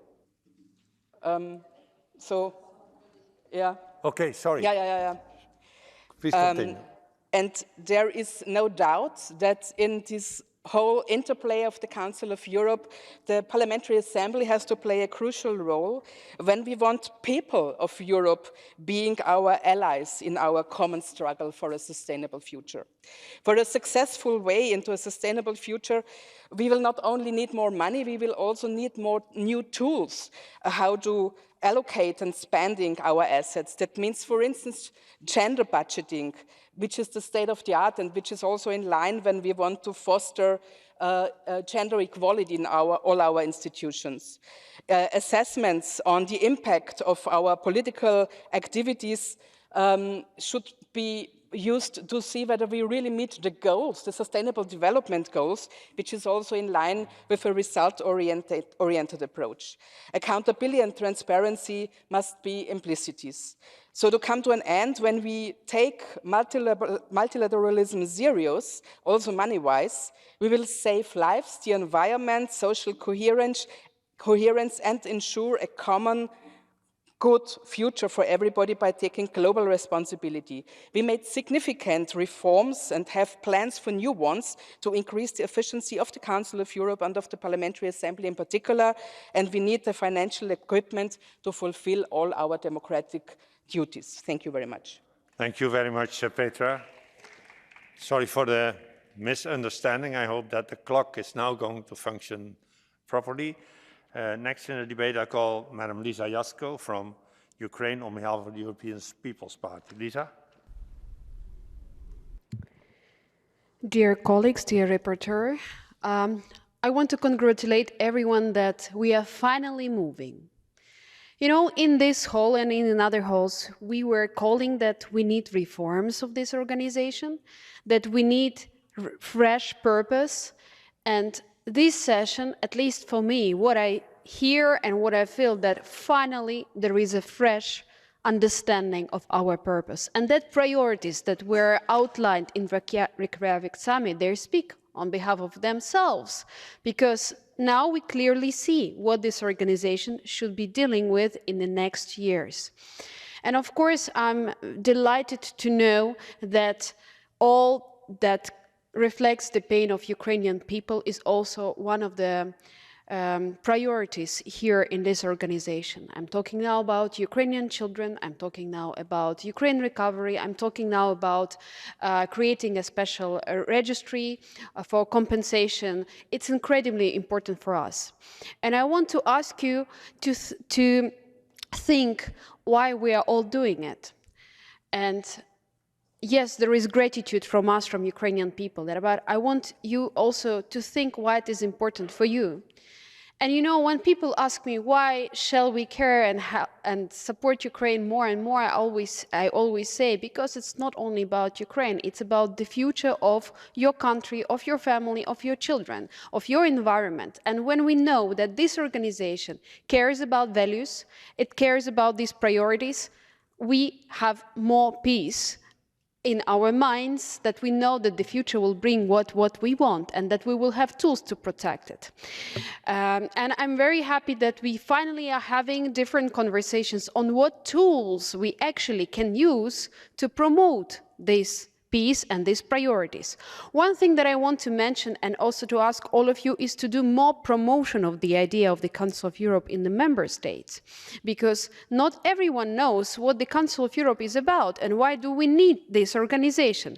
And as today we've heard the Madam President says that no one and nothing can replace the Council of Europe, and it's very important that this organization, these priorities that we outlined, also have sufficient funding, and that was also a part of the discussions that we had, and that the political groups have all sufficient resources to function in the way to deliver these priorities into life. One more time, congratulations that we finally having progress, and I really hope that it's only a start and we will be creating more tools for our peaceful future. Thank you. Thank you very much, Lisa. And next in the debate, I call Mr. Rick Daams from Belgium, and Rick speaks on behalf of the Alliance of Liberals and Democrats in Europe. Rick. Merci, Monsieur le Président. Je voudrais commencer en remerciant et félicitant Madame la Présidente et Madame la rapporteure de ces rapports. Mais je voudrais aussi remercier Björn Berge, notre secrétaire général adjoint qui est ici et qui nous a informés sur le cadre budgétaire qu'on est en train de discuter au sein du comité des ministres. Et donc je voudrais m'adresser, le comité des ministres, enfin les ambassadeurs qui sont présents et tous les autres évidemment qui sont en train de nous voir et nous écouter derrière un petit écran. First thing I would like to say is basically, and George said it too, we are in the hemicycle of the European Parliament. Our budget is 1% of the budget of the European Parliament.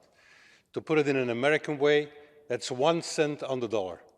That's what we mean in terms of human rights, rule of law, and democracy. Think about it, 1 cent on the dollar.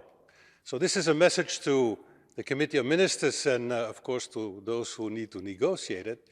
Don't you think that the Assembly is worth more? Why? Because you also say that democracy is backsliding, which means that the Assembly is at the heart of going against it, because we are the elected people from the 46 member states who need to fight against it. So this is the first remark I would like to make, Mr. President, that maybe we should think about adding some means to the budget of the Assembly as the first defenders of democracy between the people, because we need to be elected. The second remark I would like to make, and thanking again the rapporteur, is that you need priorities for the next time, for the next years. And I'm particularly happy that the priority of environment is put on the table. We started it all together like 3.5 years ago. It has been taken up by the Reykjavik summit.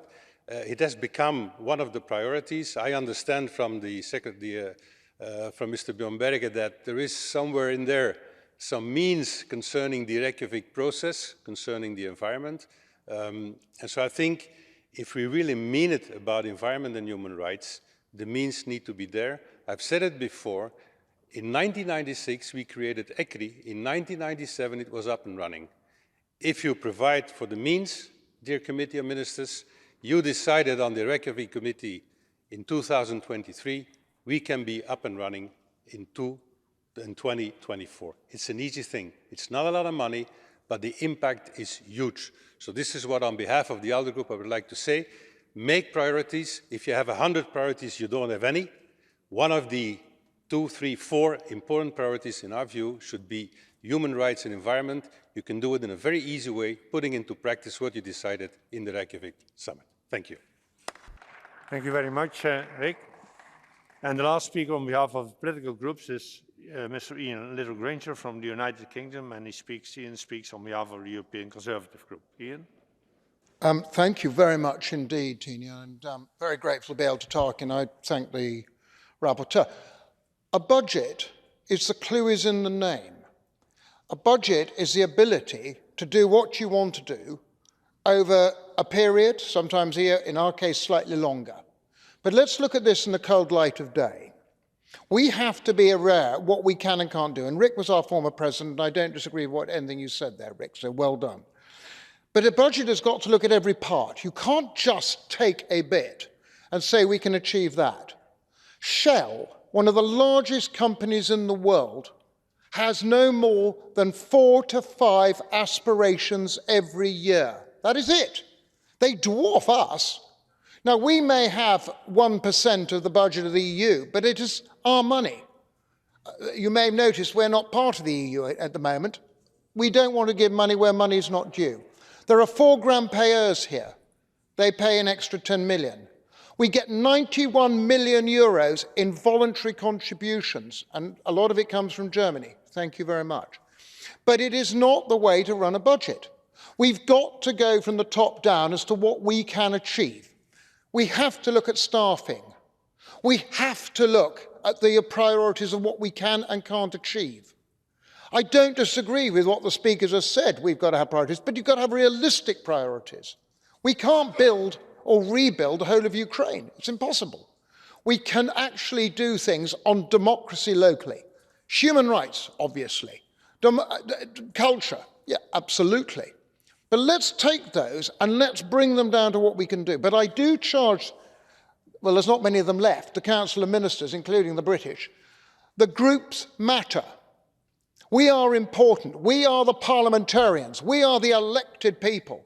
And I say this to the Council of Ministers, please do not ignore the groups. We work ruddy hard. We depend on the staff to be able to look after us, to do our jobs. And we couldn't do it if we didn't have those people there. So do think about that. Despina needs to be delegated to be able to negotiate on our behalf as the SG, and that is vital.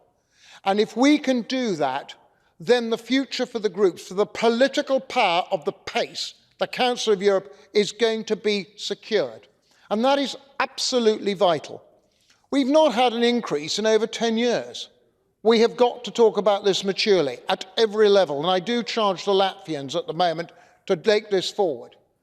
I do notice, last of all, that the President of the Assembly's expenses are €54,000. Teeny, it's a lot of gin.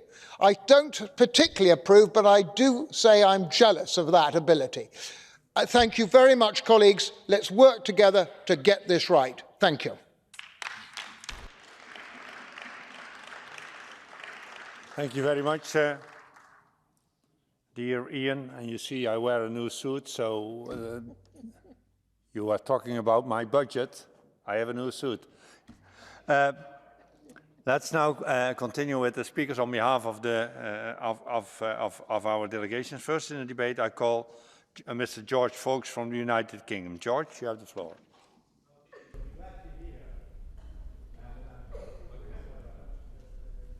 Teeny, you'll be glad to hear I'm not going to follow Ian Littlegranger, except just in one respect, and that is the importance of this Parliamentary Assembly in an organisation where democracy is one of the three key aims. Of course, the Parliamentary Assembly must be given some special consideration and some priority. And within that, as Rick Dimes said, the political groups must be given some priority. And if you cut back on the expenditure of the political groups, you're undermining the whole work of the Parliamentary Assembly.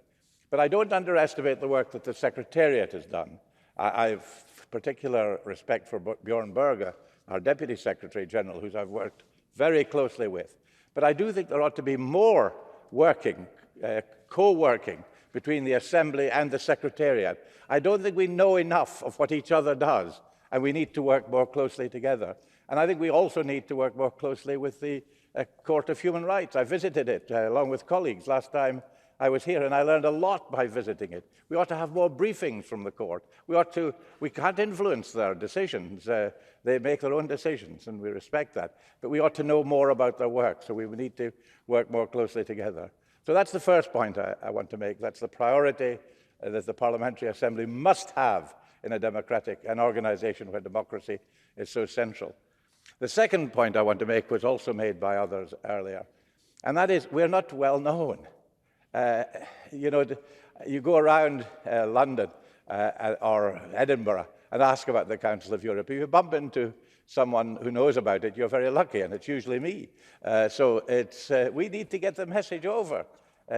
Even after Reykjavik, the publicity about Reykjavik was more understandably about what needs to be done in Ukraine, rather than this was a monumental occasion for the Council of Europe.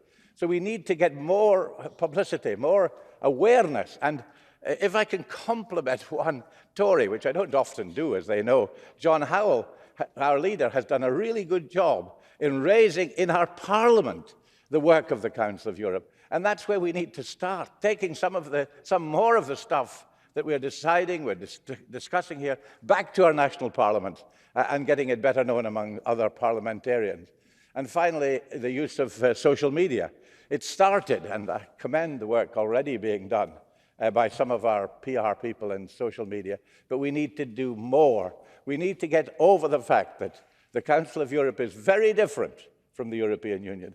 We have our own role, a very important role, but the more we can get that over to a wider audience, then I think it'll be a great step forward, not just for this Parliamentary Assembly, but for the Council of Europe in general. Thank you, George. And I have to inform you that I spread fake news. Despina said this is not a new suit. You wore it already months ago, but it feels like a good suit. Thank you, George. Next in the debate, I call Madam Marijana Balic from Croatia. Marijana. Thank you, Mr. President. In every international organization, a budget is indicative of political importance attached to it and represents a clear expression of necessary political will which member states invest in the implementation of determined priorities. In our view, the new budget for the period 2024 and 2027 should properly reflect the need for the protection of vulnerable groups. New emerging human rights challenges must become a priority for our future work.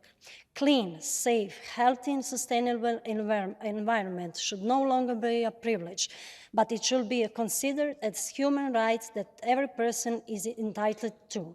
Benefits and limits of artificial intelligence and emerging digital technologies, as mentioned in Ms. Skau's report, should remain in focus of the Council of Europe agenda as well. Moreover, the protection of children and women from the violence, protection of national minorities, as well as the topic of migration should also be in focus for the upcoming period. Furthermore, we see particular merit in stronger possible support to the court and the convention system, as well as the further focused work on execution of judgments.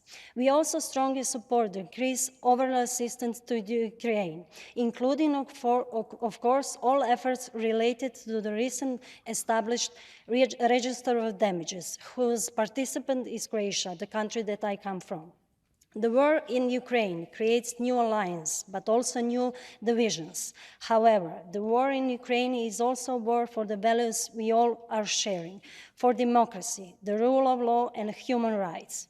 By adopting a Reykjavik Declaration, we committed to preventing and resisting democratic backsliding on our continent, including in the situation of emergency, crisis, and armed conflict.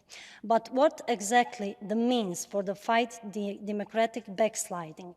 Today, democracy is not suffering only due to the weapons, tanks, and dictators. It is suffering under the pressures of politicizing independent institutions, spreading disinformation, populism, and manipulation by stirring up fear and hatred among people. The shortest path to defending our democracy is often through local policies and government. Members of the local community can easily join and contribute to the policy making and their voice echo louder, which can help fortify and rebuilding our democracy from the ground up. Therefore, we believe that the strengthening of the local government can contribute to our overall democracy building.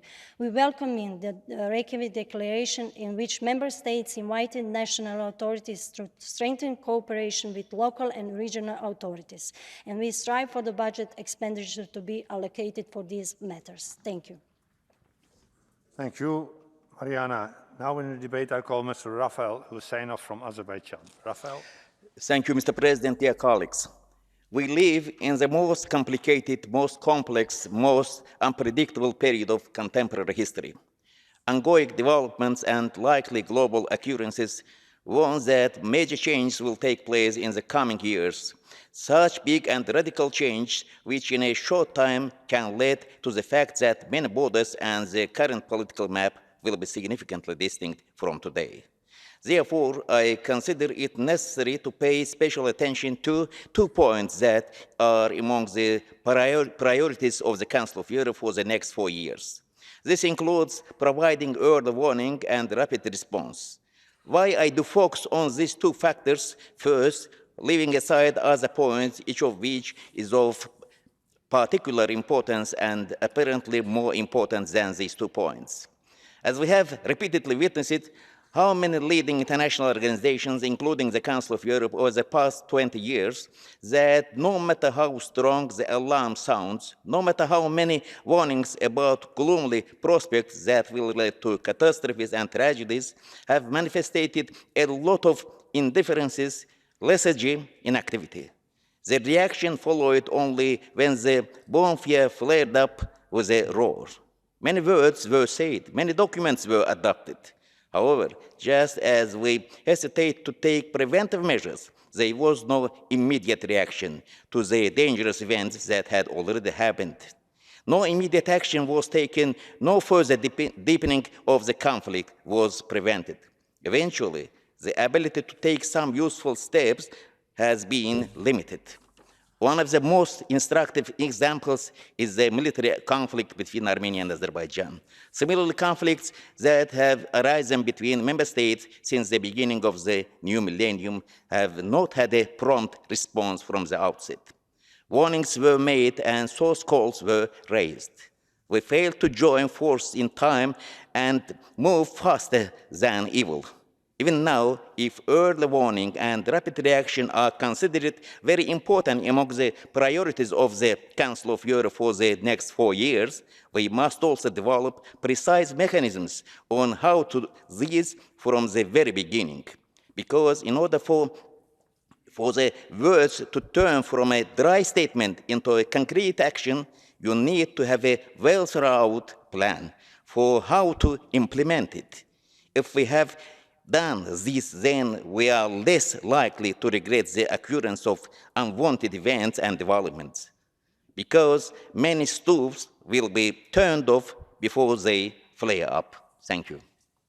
Thank you, Rafael. Next in the debate, I call Mr. Marco Scuria from Italy. Marco. Grazie Presidente. Mi soffermerò in particolare sull'analisi di alcune delle priorità che ci siamo dati seguendo il vertice di Reykjavik e poi ovviamente ponendo questa relazione sul bilancio della nostra Assemblea parlamentare. Ovviamente non possiamo non unirci al sostegno totale per la lotta del popolo ucraino di fronte all'invasione russa. Lo dico soprattutto per noi che siamo qui in Consiglio d'Europa. Questo Consiglio nasce proprio dopo la Seconda Guerra Mondiale, per evitare che totalitarismi e dittature portino il mondo sull'orlo del baratro. Ed è per questo che la difesa dell'Ucraina per noi è ancora più importante come senso della nostra organizzazione, come senso simbolico dell'esistenza del Consiglio d'Europa. È la testimonianza della nostra ragione di esistere, è il motivo per cui siamo qui e la ragione per cui siamo ancora qui.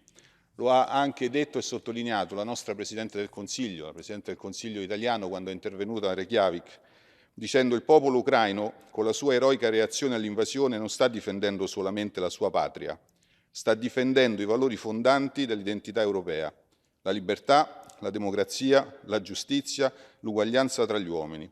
E se l'Ucraina fosse capitolata, noi vivremmo un mondo nel quale alla forza del diritto si sostituisce il diritto del più forte. Ecco perché su questo noi non possiamo fare un passo indietro, così come è giusto perseguire altri due obiettivi che sono stati raccontati precedentemente, quelli della sostenibilità e quelli della modernizzazione digitale. C'è un tema però in particolare anche che volevo sottolineare, che ce lo ha ricordato anche poco fa la Presidente della Repubblica Slovena, e che è quella della lotta alla discriminazione e contro la violenza sulle donne, una pratica e un crimine odioso su cui bisogna mobilitarci assiduamente, su cui ovviamente anche la nostra organizzazione deve dire la sua. I femminicidi, cioè gli omicidi fatti dagli uomini nei confronti delle donne, sono in costante aumento e devono obbligare gli Stati nazionali ad intervenire con legislazioni ad hoc, ma anche con adeguati programmi di carattere educativo e di carattere sociale. C'è un'ulteriore pratica però che si sta sempre più manifestando e che questa Assemblea dovrebbe in qualche modo segnalare come una delle più importanti violazioni dei diritti umani. È quella dell'utero in affitto o della maternità surrogata. È il mercimonio terribile che sfrutta il corpo femminile, che umilia le donne, soprattutto quelle più povere, soprattutto quelle delle aree più a sud del mondo o quelle che sono nelle aree sottosviluppate, che rappresenta una vera lesione alla dignità femminile. Ecco, tutte queste sono iniziative importanti e che devono essere portate avanti. C'è un tema però, che non esiste la possibilità di fare politica e di stare in democrazia senza i partiti. Ed è quindi anche importante che se vogliamo fare queste cose, se vogliamo darci obiettivi così importanti, i gruppi politici all'interno di questo Consiglio europeo devono essere sostenuti, finanziati e messi nella possibilità di poter lavorare davvero. Grazie. Grazie Marco. Next, notre prochaine oratrice est Madame Marietta Caramanli de la France. Merci, Monsieur le Président, Madame la rapporteure, chers collègues. Les rapports et les projets de résolution dont nous discutons ce jour sont importants. Car, d'une part, les budgets témoignent justement d'une adaptation aux événements et évolution des institutions du Conseil de l'Europe. D'autre part, ils doivent être mis en perspective avec les enjeux du moment. Pour la période de 2022 à 2025, le budget du Conseil est ajusté à 479 millions d'euros et je souhaite tout d'abord remercier la rapporteure de son travail et de ses observations. Sur l'adaptation aux événements et aux évolutions du moment, le Conseil de l'Europe a pris en compte la survenue d'un conflit militaire sur le territoire européen avec l'invasion de l'Ukraine par la Fédération de Russie en violation du droit international et des principes démocratiques et des droits humains. Il a pris aussi en compte la diminution de ses ressources qui en découle du fait du départ d'un contributeur significatif et par ailleurs, il n'a pas renoncé à se mobiliser sur les droits de nouvelle génération comme ceux liés à la protection climatique et environnementale. Sur le budget de notre Assemblée parlementaire, il poursuit sa propre adaptation interne avec le souci de concilier dématérialisation, transversalité des travaux et plus grande efficacité du travail. Le budget donc de notre Assemblée s'établit chaque année sur 4 années à environ 16,680 millions d'euros avec une baisse en 2023 et une stabilité pour les 2 années qui viennent, 2024 et 2025. Les efforts donc faits ne doivent pas nous faire oublier la place et le rôle joué par notre Assemblée, à savoir apporter sa contribution au retour à la paix en Europe et à la poursuite des responsables devant les juridictions internationales. Consolider aussi la démocratie remise constamment en cause et notamment en période de crise. Et puis apporter un soutien plein et entier à la mise en œuvre de la Convention européenne des droits de l'homme et à l'action de la Cour. Face donc à une crise d'ampleur et aux multiples aspects, il convient non pas de diminuer nos efforts, mais de faire les économies utiles pour mener ce travail de fond. À titre d'exemple, je note que l'Union européenne a 27 États et ayant perdu un de ses membres dépensera en 2022, 2023 et 2024 647 millions d'euros pour son plan droits humains et démocratie. Certes, comparaison ne vaut pas raison, mais néanmoins, je voulais rappeler ici que la mobilisation de crédits ayant parfois la même finalité, le même périmètre et moins de visibilité ailleurs, interroge sur les choix des États et la bonne adéquation des moyens aux objectifs. Alors, cette résolution et ce rapport, je le voterai, nous le voterons tous, je crois plusieurs, y compris avec mon groupe, et nous attendons proposer une réflexion sur les différents sujets qui doivent être mis en perspective. Donc, je vous remercie de votre attention et il reste beaucoup de travail devant nous, tous ensemble. Merci. Thank you very much. We have time for 2 more speakers, and the first of those is Beatrice Timgren from Sweden. Yeah, thank you, Mr. President. The budget and what we need to focus on have been made for a time when the Council of Europe need to work harder than ever before. We are here in the middle of a war here in Europe, caused by Russian illegal attack on Ukraine. I'm happy and I'm proud that the Parliamentary Assembly is standing together with the member states of Council of Europe to support Ukraine. And I ask you for responsibility for the wrong done against the member of country. This is not only very important for Ukraine, but also important for Sweden and all other countries in Europe. It sends a strong message about our shared wish to defend the value of we believe in and protect every member country's defense and stand up against unfairness. Right now, we are in the middle of the process of planning and decide of the budget at a time of big political, legal, international change. But I'm sure that we can overcome it if we are working together and stand united. Thank you. Well done. Thank you very much. And the last speaker in this debate will be Frank Schwab. Dear Mr. President, Mr. Ian Littlegranger, congratulations for this applause. It was the applause from those who want to limit this organization here. It was the applause from the collected right extremists all over Europe who are fighting against the values of this organization and this organization as a whole. And this is a group who will hide behind your leadership in this assembly. So the majority have another opinion here. This organization is about values. And the highest values are the values of this organization in Europe. And this organization is not cheap, but this organization is cost efficient. I think it was Rick Dames, and you quote him as well, that this parliamentary assembly costs 1% of the organization and the European Parliament who usually meets here. This organization is not about money, but without money we cannot work efficient. And we discuss now if the Reykjavik summit was successful or not. I don't know at the end if it was successful or not. We will know it in some years. When we look back, it can be successful. But for sure, if it should be successful, we need a very good financing, because what at the end is the value of the decisions of Reykjavik when we don't have enough money to fulfill our commitments and our obligations there. And at the end, it cannot be that the annual amount that we put on topic of the budget maybe at the end is less than the summit and the road to Reykjavik finally cost. So I'm a parliamentarian from Germany, and usually we should criticize governments. But in this, some others mentioned it already, I can praise the German government a little bit, because Germany is committed to pay more for this organization. For sure, Germany is strong enough to do so. But I think if we organize a fair share, I cannot imagine that other countries and other parliaments are not able to contribute as well.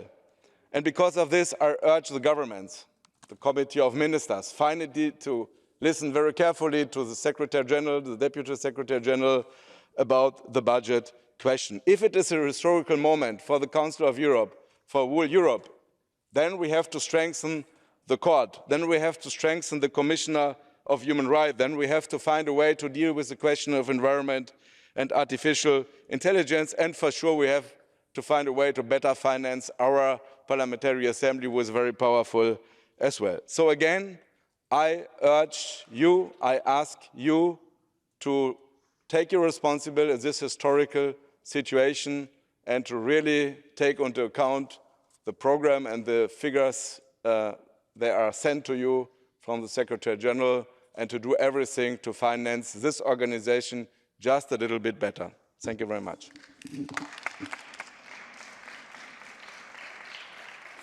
Thank you.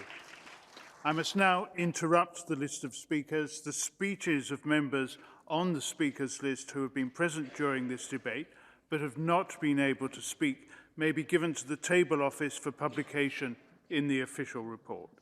I remind colleagues that typewritten texts can be submitted electronically if possible no later than 4 hours after the list of speakers is interrupted. I now call Mrs. Xu, Rapporteur, to reply, and you have 3 minutes. Thank you, President John. Thank you for reflections. Thank you for support. Thank you for good messages of high value. I have to say, our budget is public money. Therefore, our financial management, cost effectiveness and outputs must be of the highest standard. This is why reform and modernizations are important. Thanks to the efforts of the Secretary General and of the Deputy Secretary General, we are doing well. Through the result-based management strategy, the program and budget are more integrated, focused on outcomes and impact, ensuring efficient and effective use of resources. Through the people strategy, managing human resources is more flexible. Through the capital master plan of premises and modernized and more energy efficient. Our Assembly is contributing by optimizing the Secretariat structure, improving cost effectiveness and energy efficiency. And digital modernization and PACE app means saving and efficiency gains. Our printing budget has been reduced by 71% since 2013. Digital modernization will continue to be our priority. And one, two reflections from you. Why one or the other priority from the Reykjavik Declaration was not highlighted in the report or resolution? It has not been my intention to prioritize among the different elements of the Reykjavik Declaration. The Assembly endorsed the Reykjavik Declaration and all priorities in it in Riga. And the report highlights a few priorities where most tangible outputs have been identified. It will be up to our Presidential Committee and Bureau to prioritize as we now embark on the implementation of Reykjavik. The Assembly is readjusting its priorities around those in the Summit Declaration. Our added value is to provide the parliamentary dimension of the activities. We have three pillars here in our organization. It's to setting standards, and the second one is to monitoring. It's covered. It's covered in the budget, ordinary budget. What we do not have covered in the ordinary budget, it's our core business, really. And that's about cooperation and assisting countries that really need the support to reduce the backsliding of democracy. And that's what the budgets are all about in the total. So thank you.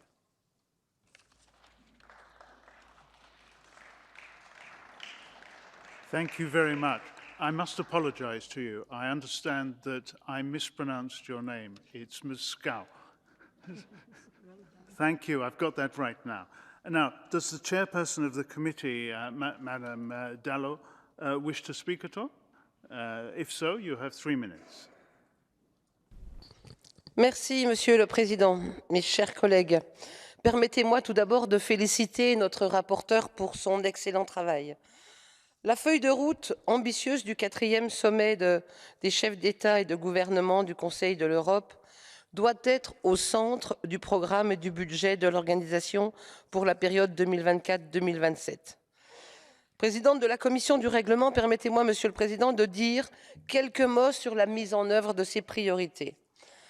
Nous le savons toutes et tous, les programmes les plus ambitieux n'auront pas l'impact et la visibilité attendus si leur mise en œuvre n'est pas soutenue par des ressources correspondantes. Je rejoins Madame la rapporteure sur ce point, après des années de croissance nominale zéro, après la pandémie du Covid qui a laissé des traces, face à une guerre d'agression qui met à rude épreuve la résilience de nos citoyens et de nos économies, le Conseil de l'Europe a besoin de ressources supplémentaires pour pouvoir continuer de répondre aux défis et garantir les droits et libertés fondamentales de nos populations. Les États membres doivent donc investir des ressources supplémentaires dans notre organisation au-delà de la croissance réelle zéro. Le secrétaire général adjoint a partagé avec notre commission aujourd'hui les priorités identifiées par la secrétaire générale. Il s'agit de renforcer la Cour, de soutenir la mise en œuvre des arrêts, de renforcer les activités de la commissaire européenne aux droits de l'homme et de la Commission de Venise, ainsi que de booster l'action de nos organes de suivi indépendants. C'est le prix de la démocratie. Ce sont des priorités logiques que nous devons soutenir. En même temps, chers et chers collègues, en appelant à investir des ressources supplémentaires, nous ne devons pas oublier nos responsabilités. Car nous parlons de l'utilisation de l'argent public, l'argent de nos contribuables. Il est donc de notre devoir d'assurer que cet argent soit utilisé de façon responsable et économe, visant à améliorer l'efficacité et l'efficience de nos actions. Nous devons donc avoir un regard critique sur nos activités, sur nos pratiques et sur nos méthodes de fonctionnement. Peut-on faire mieux à moindre coût? C'est ça la question. Le processus de réforme menées par la secrétaire générale et le secrétaire général adjoint vont dans ce sens. Notre Assemblée, chers collègues, contribue également à l'effort de modernisation à travers la transformation digitale qui nous a permis déjà de faire des économies, comme l'a souligné Madame la rapporteure. Nous devons continuer à soutenir le processus de réforme, tout particulièrement en menant à bien la modernisation que nous avons engagée. Thank you, dear colleagues, for your attention, and I hope you will support this report. Thank you. Merci, Madame. The Committee on Rules of Procedure, Immunities and Institutional Affairs has presented a draft opinion, which is document 15780, to which one amendment has been tabled. And I now call Mr. Simon Mutkan to support Amendment 1. You have 30 seconds. Oui, merci Monsieur le Président. Cet amendement n'est jamais que dans la continuité de tout le travail de l'Assemblée qui a été fait maintenant depuis 3 ans. L'Assemblée a voté un rapport qui reconnaît et qui demande l'ancrage du droit à l'environnement sain dans nos instruments juridiques. Un réseau de parlementaires européens s'est mis en place pour défendre ce droit à l'environnement sain. Et aujourd'hui, le comité des ministres, après le 4e sommet de Reykjavik, a demandé aussi de commencer un travail plus sérieux sur la reconnaissance du droit à l'environnement sain. C'est pourquoi on dépose un amendement pour pouvoir implémenter et concrétiser ce travail dans nos prochains travaux et montrer que l'Assemblée est disponible pour participer à ces travaux. Je vous remercie.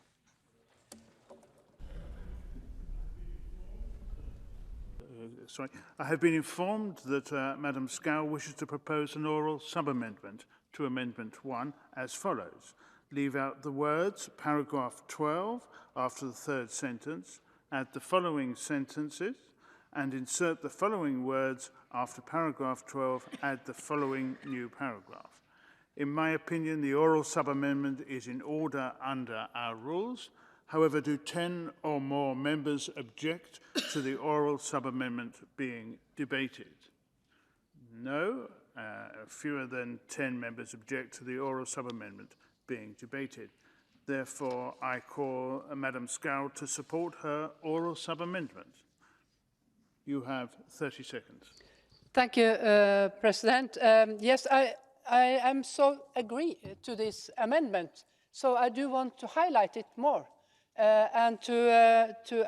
Therefore, I suggest this amendment as a new paragraph 13, and then the ordinary 13b, 14, and so on. So I think it's not well placed in the middle of an existing paragraph 12, so that's why. Thank you very much. Does anyone wish to speak against the oral sub-amendment? You have 30 seconds. Thank you, Mr. Chairman.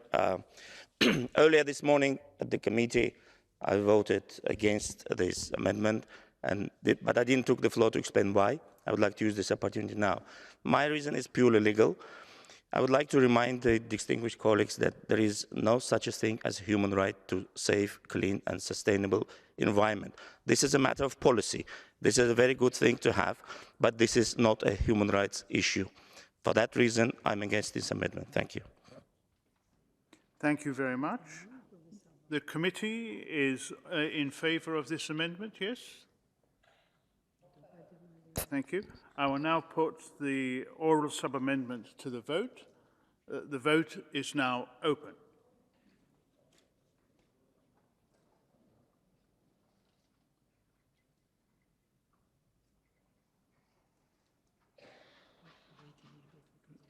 Is it closed?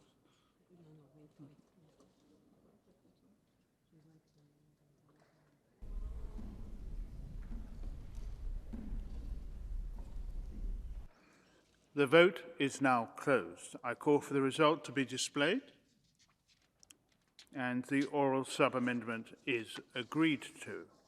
We will now consider the main amendment as sub-amended. Does anyone wish to speak against the amendment as sub-amended? I don't see anybody. I shall now put, what is the opinion of the committee? Thank you very much. I shall now put Amendment 1 to the vote. The vote is now open.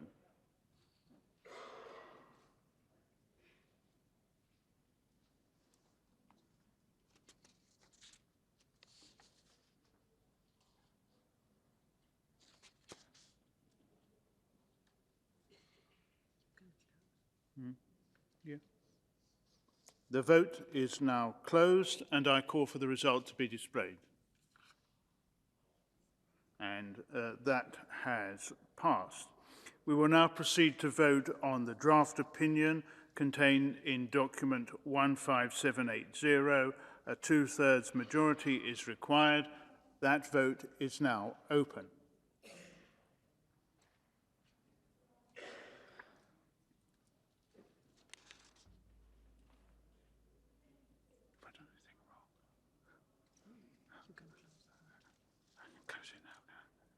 That vote is now closed, and I call for the result to be displayed, and the draft opinion has been adopted.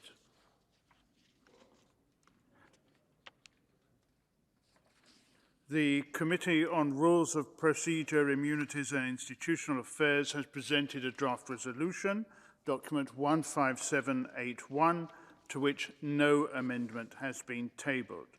So we'll proceed to vote on the draft resolution contained in document 15781. A simple majority is required, and that vote is now open.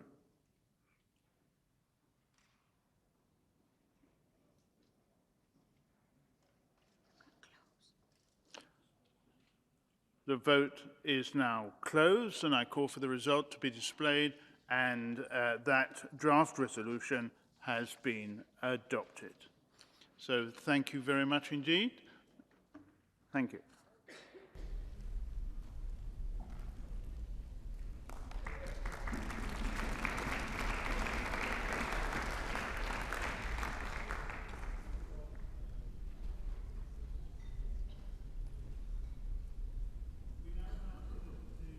We now come to the joint debate on two reports from the Migration, Refugees and Displaced Persons Committee and one report from the Social Affairs, Health and Sustainable Development Committee. Mr. Katsougalis, I take your point of order. A point of order, Mr. President. My group proposes to observe a moment of silence in the memory of the victims of the big tragedy, the migrant boat tragedy in Greece. We know that there are already dozens of deaths confirmed, fears for many other hundreds of victims, but we also know that we have more than 25,000 victims in our seas the last years. So we are asking to observe this moment of silence, both in memory of the victims and as a plea for a more humane and concerted European policy on migration and refugees. Thank you. I agree to your point of order. Let us rise and observe a moment of silence.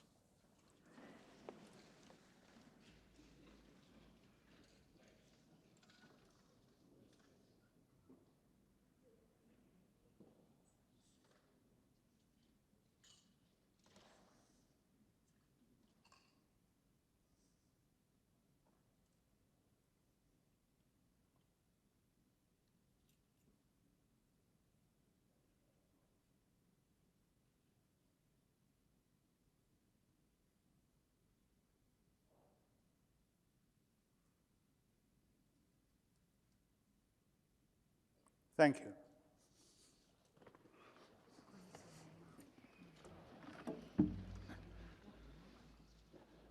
The first of the debates is entitled Integration of Migrants and Refugees, Benefits for All Parties Involved, and that is document 15785, presented by Mr. Hadjukovic. The second is entitled Social Inclusion of Migrants, Refugees and Internally Displaced Persons Through Sport, and that is document 15786, presented by Madam Arpadarai.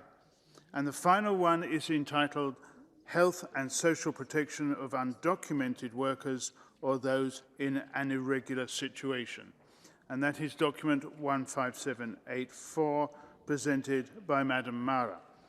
These will be followed by presentations of an opinion by Madam Julhakian, and that is in document 15794. In order to finish by 7 o'clock, I will need to interrupt the list of speakers at about 6:40 to allow for the reply and the vote. I call Mr. Hadjukovic, Rapporteur, to present the first report.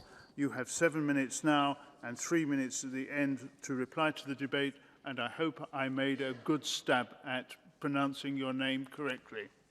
Thank you, Mr. Chair. Indeed, you did, and all the commendations for the flawless pronunciation.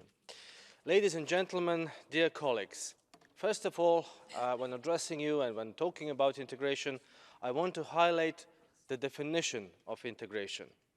So, in the debates we have in the Committee on Migration and in general in this august House, we usually talk about assimilation, inclusion and integration. I just want to underline how different these expressions are and what a different meaning they have. First of all, I think assimilation is straightforward. Those migrants and refugees that arrive to a recipient country assimilate into a society, leaving behind their former identities. Inclusion would mean that they are included, if not, maybe it's just a better word for tolerated, in the society, but in order to be included, usually they have to suppress their identity and the peculiarities, what makes them different. And finally, integration. Integration should be a two-way process, a process that enriches both the recipient society and the migrant themselves. Why? Because in accepting the values, way of life, the requirements of the recipient country, the migrant changes themselves. But also the recipient society in accepting the migrant with their heritage, culture, identity also changes and enriches itself.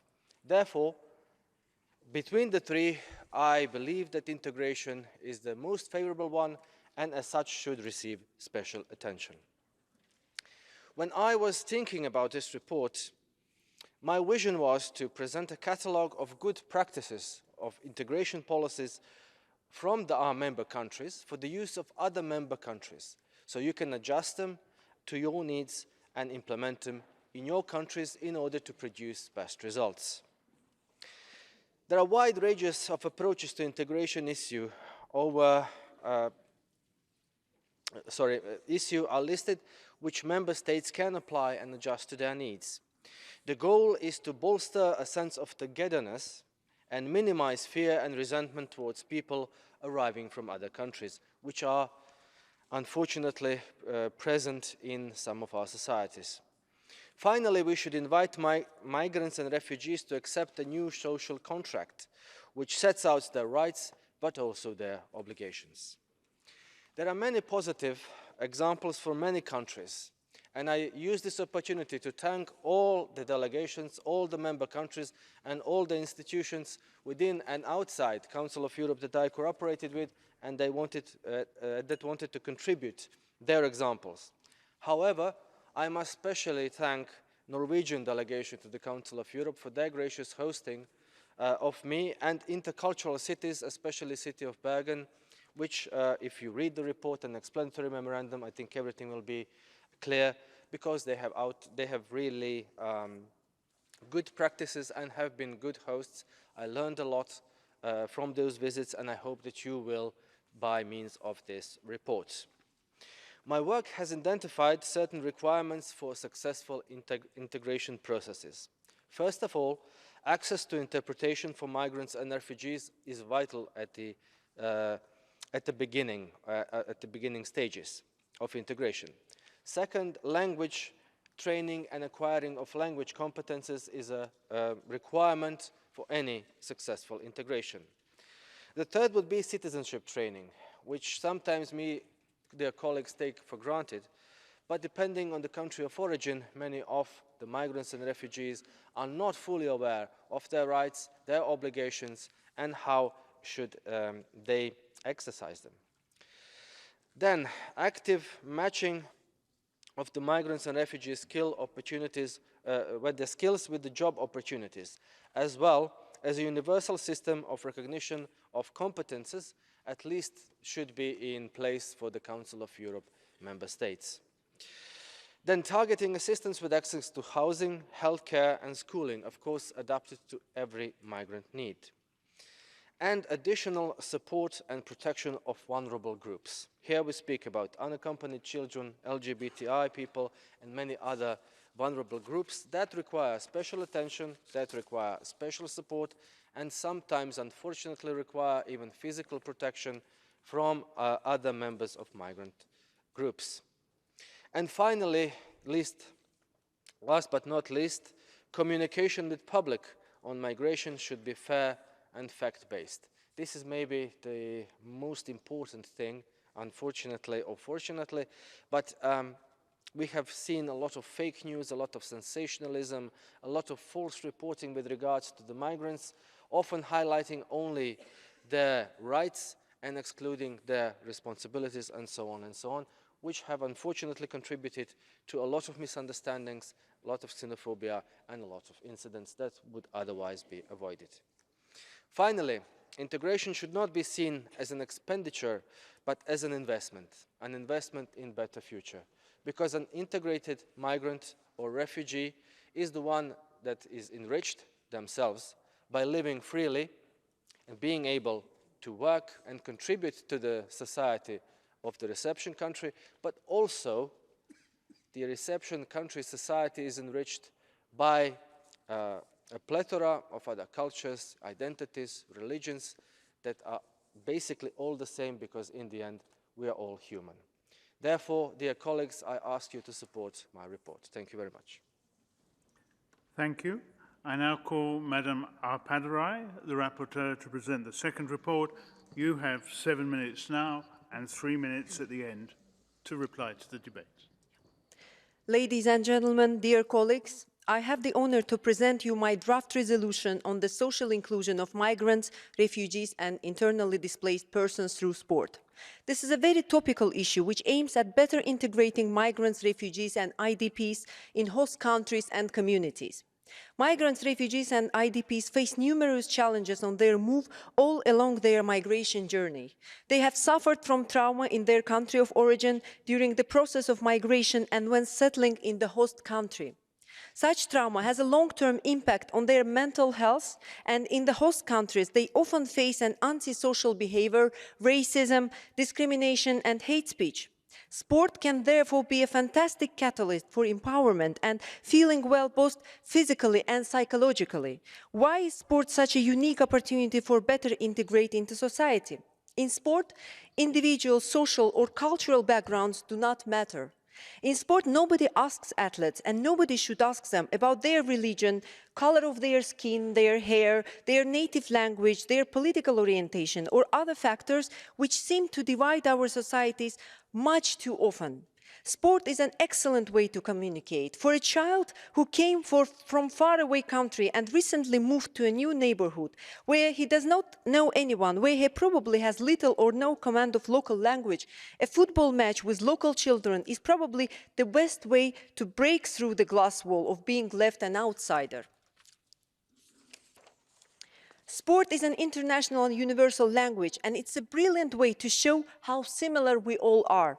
Professional sport is an important social ladder or social lift for migrants, especially migrant youth. Sport is based on rules, the rules of the game, as well on fairness and fair play. Sport encourages us to show initiative, become active, and engage with others in a positive, rule-based and athletic manner. In this sense, the Council of Europe is a natural partner because we promote greater European unity based on the rule of law and human rights. The values that our Assembly defends and promotes are welcoming the universality of sport, giving the chance to everyone, especially migrants, refugees and IDPs, who have great potentialities and are benefits for all parties involved, as raised by my colleague Mr. Hadjukovic in his report. My overall objective has been to demonstrate the benefits of sport as an essential means of social inclusion for migrants, refugees and IDPs in host countries and communities.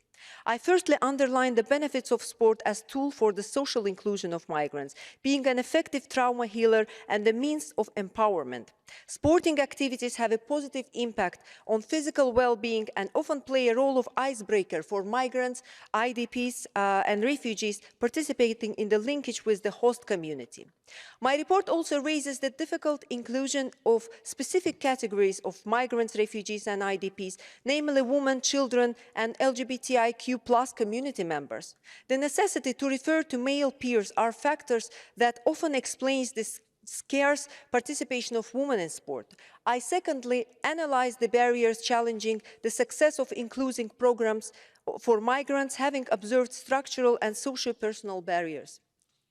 Structural barriers are the lack of access and the financial constraints preventing from a proper social inclusion of migrants, such as cost of participation and of sport uniforms, for example. There are also legal obstacles, such as the requirement of resident permit. Obstacles to social inclusion of migrants through sport can also be highlighted in cultural, interpersonal and personal elements due to traditions or customs. I certainly covered the existing policies and good practices among states' policies, but also local initiatives and the international cooperation, taking example of France, Germany, Turkey, Azerbaijan, where the establishment of modern settlements has benefited to numerous professional IDP athletes.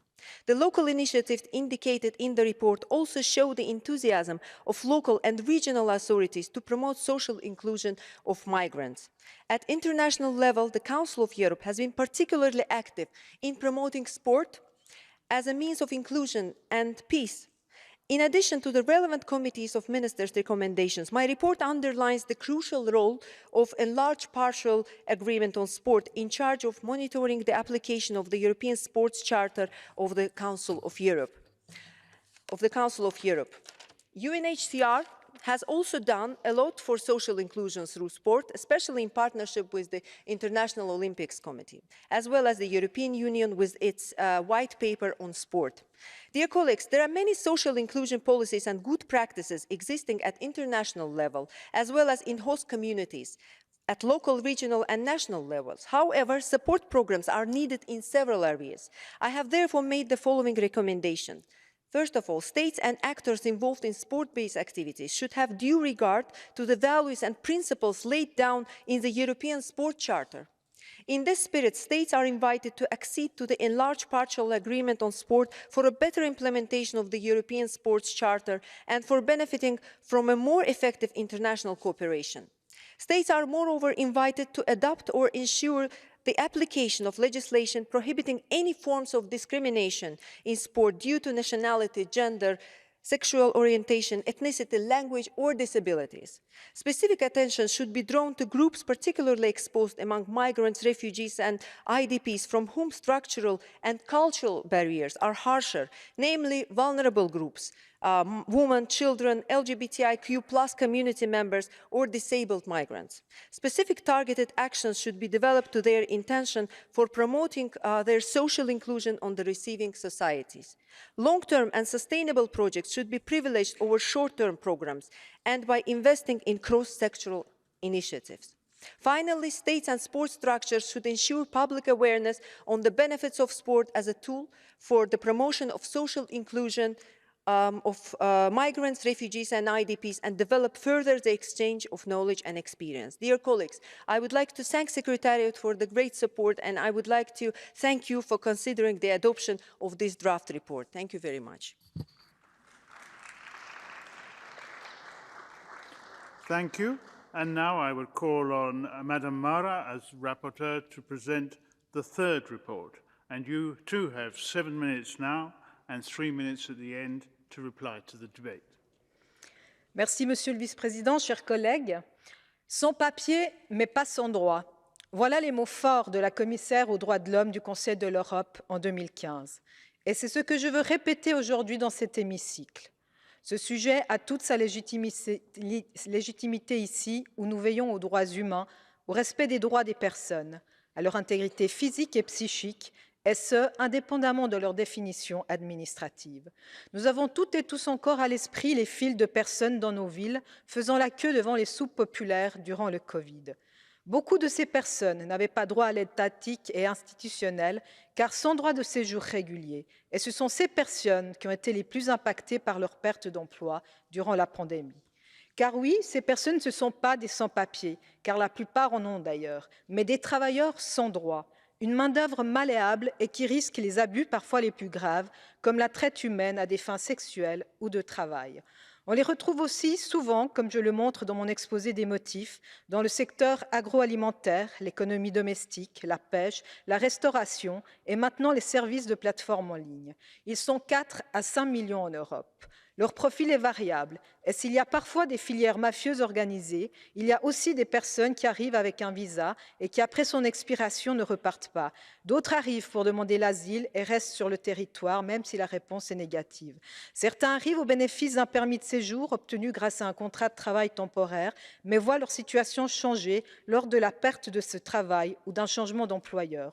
D'autres encore arrivent dans le cadre d'un regroupement familial, mais soit la structure familiale change, ou alors ils ne peuvent plus respecter les seuils et critères minimums leur permettant de se prévaloir du regroupement, etc. Les conséquences négatives de laisser des personnes rester indéfiniment et sans perspective de sortie, sans statut légal, sont nombreuses. Risque d'exploitation par le travail, dépendance complète à l'égard de l'employeur et manque d'accès au filet de sécurité sociale, notamment les allocations chômage, prestations sociales, etc., ou aux soins médicaux de base avec les problèmes de santé publique que cela peut impliquer. Un accès limité à la protection sociale entraîne un risque élevé de grande précarité. Des enfants et des jeunes grandissent dans nos pays sans autre perspective que le travail non déclaré. Des zones de non-droit et de criminalité en lien avec ces populations, violences, abus de faiblesse dans le logement, logement insalubre, escroqueries, prêts usuriers, sous-enchères salariales et concurrence déloyale qui en découlent, se développent parce que les personnes pensent qu'elles ne peuvent pas se tourner vers la police et ou la justice pour défendre leurs droits. Vous trouverez les exemples d'abus documentés de ces personnes dans les paragraphes 13 à 27 de mon exposé des motifs. C'est effarant. Ce rapport, mesdames et messieurs, se veut concret. Ce n'est pas la première fois que notre Conseil recommande les programmes de régularisation comme un des moyens possibles pour assainir des situations inextricables. Elle l'a déjà fait en 2007. Depuis 1996, par ailleurs, nos pays ont régularisé 9 millions de personnes. Pendant le Covid, plusieurs pays ont mis sur pied des programmes d'urgence pour trouver des solutions concrètes et c'est à saluer. Vous trouverez ces exemples au point 37 à 43 de mon exposé des motifs. Il s'agit ici, dans notre résolution et notre recommandation, de mettre en avant les bonnes pratiques des États et ce qui reste à améliorer dans 3 domaines en particulier. Point 1. Les bonnes pratiques en matière de régularisation, que cela soit dans les programmes ad hoc ou des mécanismes permanents. À l'heure où notre continent a besoin de salariés, il faut retenir celles et ceux qui sont déjà sur notre continent en leur donnant des droits.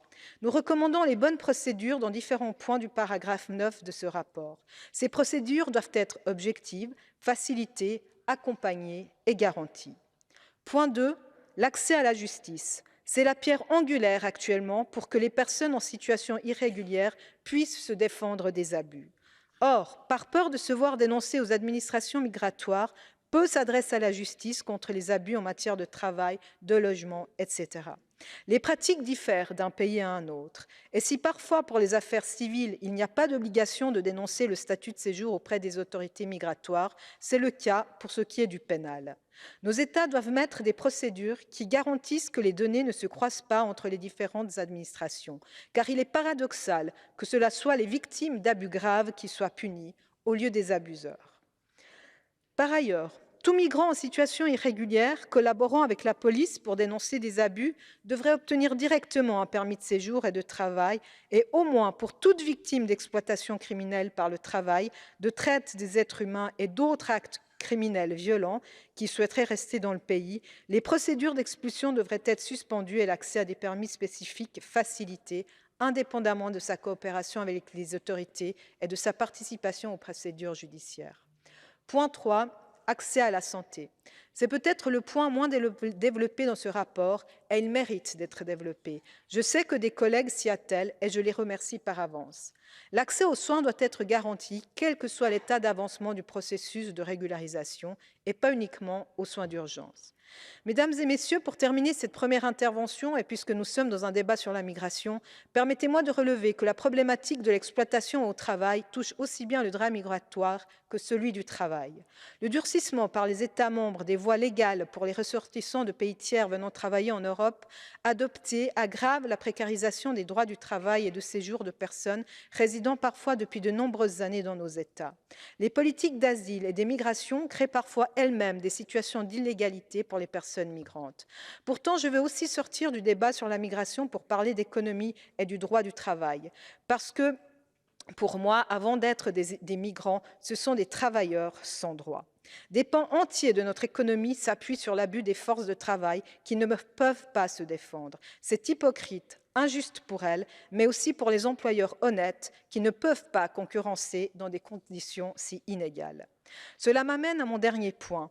Un des instruments forts du Conseil de l'Europe pour garantir les droits sociaux de nos concitoyennes et concitoyens est la Charte sociale. Force est de constater qu'elle ne couvre pas les droits des sans-papiers. Il faut pour cela supprimer la restriction du champ d'application personnel de la Charte sociale européenne, c'est-à-dire l'exclusion des personnes originaires de pays qui ne l'ont pas ratifiée et des personnes qui ne résident pas légalement ou ne travaillent pas régulièrement sur le territoire de la partie concernée. C'est aussi une plus-value de ce rapport, je crois. Je vous remercie de votre attention et me réjouis du débat. Merci, Madame. Thank you very much. And now we move to Madame Yulhakian, who is the rapporteur for opinion. You have 3 minutes. Thank you, Chair. Honourable colleagues, I have the honour to present you the opinion of the Committee on Migration, Refugees and Displaced Persons on Ms. Ada Mara's report on health and social protection of undocumented workers or those in irregular situation. The joint debate of today demonstrates the crucial issue of the integration of migrants, refugees and displaced persons in host communities, which is dealt with through different angles by the reports of my colleagues, Mr. Hajdukovic, Ms. Arpadarai and Ms. Mara. I wish to welcome the excellent report prepared by Ms. Ada Mara for the Committee on Social Affairs, Health and Sustainable Development. The Committee on Migration, Refugees and Displaced Persons fully supports the report and its recommendations, in particular the responsibility of member states to prevent human rights violations against undocumented workers and the necessity to strengthen socio-economic rights for all across Europe. The ratification and the effective implementation by member states of the European Social Charter and its protocols, and the invitation of member states to extend the criteria for access to permanent regularization mechanisms and or to consider putting in place targeted regularization programs. Dear colleagues, this opinion proposes amendments aimed at reinforcing the text, mainly based on Ms. Diana Stoica's report on precarious and irregular work situations of migrant seasonal workers and domestic migrant workers. The Migration Committee has tabled several amendments to the report, and all of them were acceptable for the rapporteur and for the Social Affairs Committee. With regard to Amendments 1 and 2, we recommend mentioning in the resolution the migrant seasonal workers and domestic migrant workers among the workers affected by exploitative conditions, which are aggravated by cumulative factors such as the limited nature of their work contracts and often being part of the invisible workers. With regard to Amendment 3, the Migration Committee suggests adding in the resolution 2 Assembly resolutions of 2013 and 2020, which both looked at human trafficking as the most severe form of exploitation. Concerning Amendments 4 and 5, we recommend adding in the resolution the necessity for member states to guarantee legal assistance and protection to migrant workers victims of criminal labor exploitation, trafficking in human beings, and other violent crimes, and their access in appeal to a body independent from administrative structures. Finally, considering the relevance of the text regarding undocumented migrant workers, Amendments 6 and 7 recommend specifying, respectively, both in the resolution and the recommendation, the invitation to member states to sign and ratify the European Convention on the Legal Status of Migrant Workers. Dear colleagues, I would like to thank the Secretariat for the support in the preparation of this opinion. I thank Ms. Adamara and the Social Affairs Committee for effective cooperation, and I thank you all for your attention. Thank you. Thank you very much indeed. And now we move on to speakers on behalf of the political groups. And I call first Madame Caramanli. La parole est avec vous. Merci, Monsieur le Président.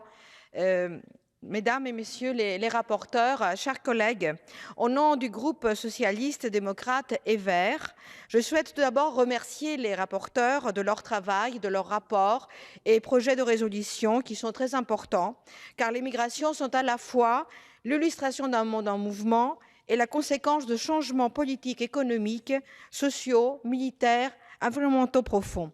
En 2020 déjà, l'Europe avait accueilli environ 87 millions de migrants internationaux. Sur l'intégration en général, je voulais rappeler aussi qu'en 2014, un précédent rapport que j'avais eu l'honneur de présenter devant notre Assemblée ici, énonçait déjà le niveau global d'intégration qui demeurait insatisfaisant et que la situation des migrants, des immigrés réguliers et le plus inquiétant encore, de leurs descendants, soulevait des préoccupations justifiées dans de nombreux États membres du Conseil de l'Europe. Alors, je ne peux ici, à titre personnel, mais aussi au nom de mon groupe, justement, féliciter les rapporteurs et soutenir leur rapport pour leur réalisme, leur pragmatisme et le sens de la justice et de l'efficacité qu'ils portent. Je voudrais aussi, à ce point du débat, revenir sur le contexte dans lequel ce sujet est discuté aujourd'hui. Il est une part stable de la population des différents États qui s'inquiètent de l'immigration vers des pays européens.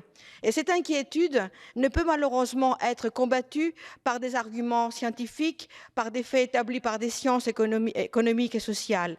Elle n'est pas de cet ordre, mais se situe sur le terrain de la peur du changement, de l'angoisse de ne pas y arriver dans un monde où les inégalités se sont creusées au sein même de pays développés.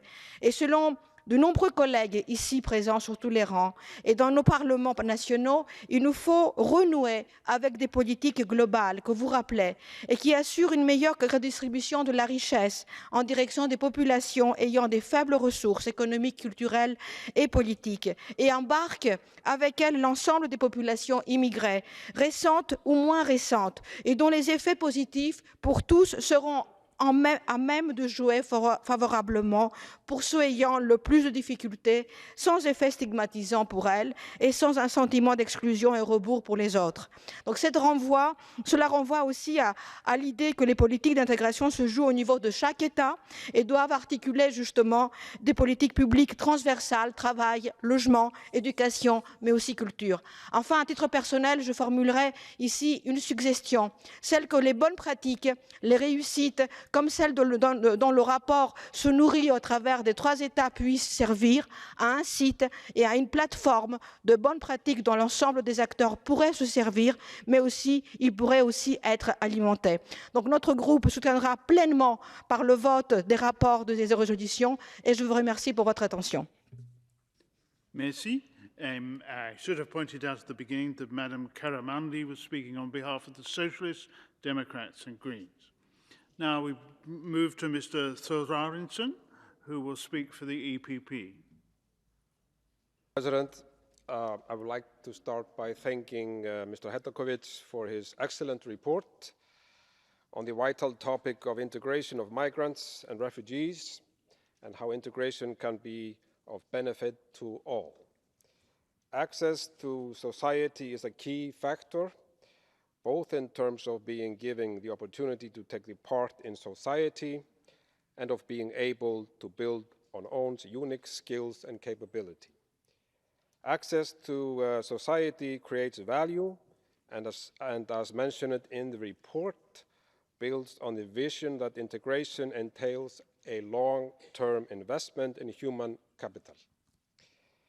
The three cases highlighted in the report demonstrate how important language skills and employment opportunities are for successful long-term integration of refugees and migrants in society.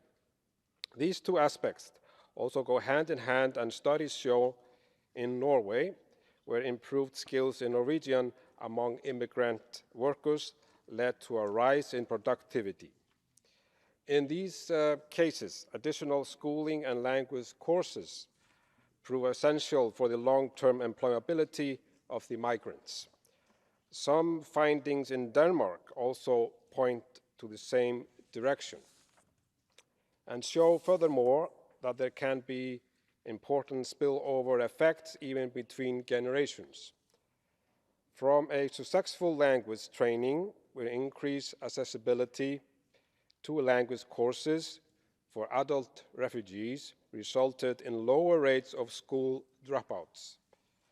These examples also demonstrate the importance of looking ahead, of analyzing the long-term effects of the policies in place.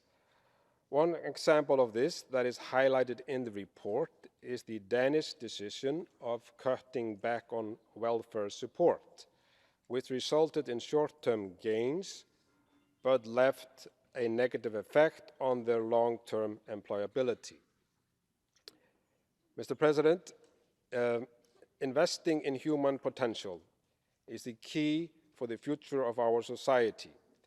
We need to make sure that we are not guided by fear and racism, and that those seeking shelter in our societies get the opportunities they deserve. By doing that, we can create the togetherness necessary for the prosperity and future of our society. Thank you very much. And now, on behalf of ALDE, Madam Ovchinnikova. Dear Mr. Chairman, dear rapporteurs, migration is one of the key challenges in the 21st century and for the future. Yesterday, on the 20th of June, we marked World Refugee Day. It's a special day for me as well because I'm twice internally displaced person in my country, Ukraine, as well. So due to the UN, an estimated 100 million people were forcibly displaced from their homes and communities by the end of 2022 due to the wars, violence, human rights violations, natural and human-generated disaster, and increasingly from the consequences of climate change and environmental challenges, including ecocide actions. Since the aggression of Russian Federation against Ukraine, millions of Ukrainians fled their country, seeking protection in other countries, and it created the fastest outflow of refugees recorded since the Second World War. But conflict and insecurity in other parts of the world, including Afghanistan, the Democratic Republic of the Congo, and Syria, also contributed to the refugees' record rise. Meanwhile, the increasing frequency of the weather-related disaster linked to a climate change, including drought and flooding, drove further displacement on a scale not seen before.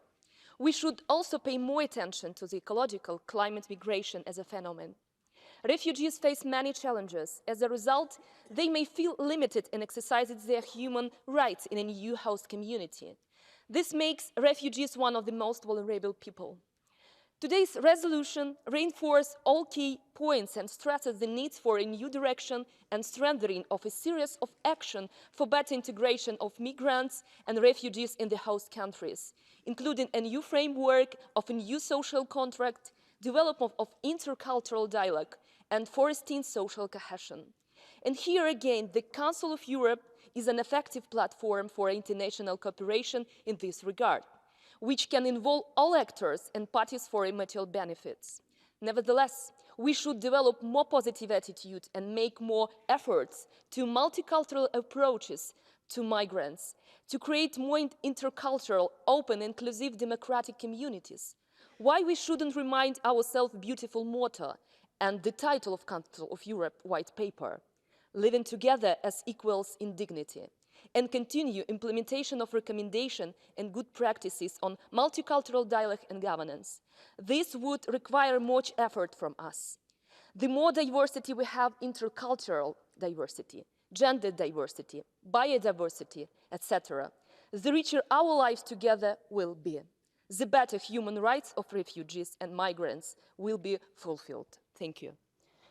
Thank you very much. And now, on behalf of the ECDA, Marco Scurria. Grazie Presidente. Ogni discussione sui temi dell'immigrazione non può non partire dal dramma che è accaduto nell'Egeo pochi giorni fa. Ebbene, abbiamo fatto ad iniziare questa discussione ricordando le tanti morti con un minuto di silenzio, un dramma enorme che segue tante altre morti nel Mar Mediterraneo a cui non potremo mai rassegnarci né abituarci. Sono tutte morti che però ci spingono anche a riflettere su quanto sulle azioni che noi abbiamo fin qui intrapreso e se quello che abbiamo fatto lo abbiamo fatto bene e sono azioni meritorie. Vedendo le relazioni che ci sono state presentate, ringrazio i relatori per il loro lavoro svolto, si fa riferimento anche a precedenti risoluzioni fatte qui al Consiglio d'Europa, per esempio quella del 2017, e si fa riferimento a quanto l'immigrazione sia un'opportunità per lo sviluppo anche delle nostre società e l'importanza quindi dell'integrazione delle persone che arrivano nelle nostre nazioni. Certo che l'integrazione è un aspetto fondamentale attraverso il quale diventa anche uno strumento per poter vivere tutti quanti meglio e far vivere meglio le persone che arrivano e dobbiamo fare ogni sforzo possibile perché questa integrazione sia reale. Io vorrei però sottolineare anche un altro aspetto, cioè che in questi nostri lavori, in queste nostre azioni, noi non analizziamo mai però quanto la ricchezza che noi abbiamo nelle nostre società attraverso l'immigrazione continui ad essere un elemento invece di povertà e di impoverimento del continente africano e degli altri paesi da cui partono massicci flussi migratori. Non possiamo rassegnarci anche qui alla fuga perenne da quei paesi, al continuo sradicamento, ai viaggi della speranza che spesso, come abbiamo visto, si trasformano in disperazione, soprattutto nel Mediterraneo. Esiste un diritto che viene prima di ogni altro, è il diritto a non dover emigrare e a poter vivere e a realizzarsi nel proprio paese di origine. L'emigrazione non deve essere mai una necessità, può essere una scelta. E allora penso che il Consiglio d'Europa debba anche prevedere, incoraggiare, incalzare gli Stati nazionali e l'intera Unione Europea per favorire piani di cooperazione veri, reali, massicci, per aiutare il continente africano e gli altri paesi in via di sviluppo realmente.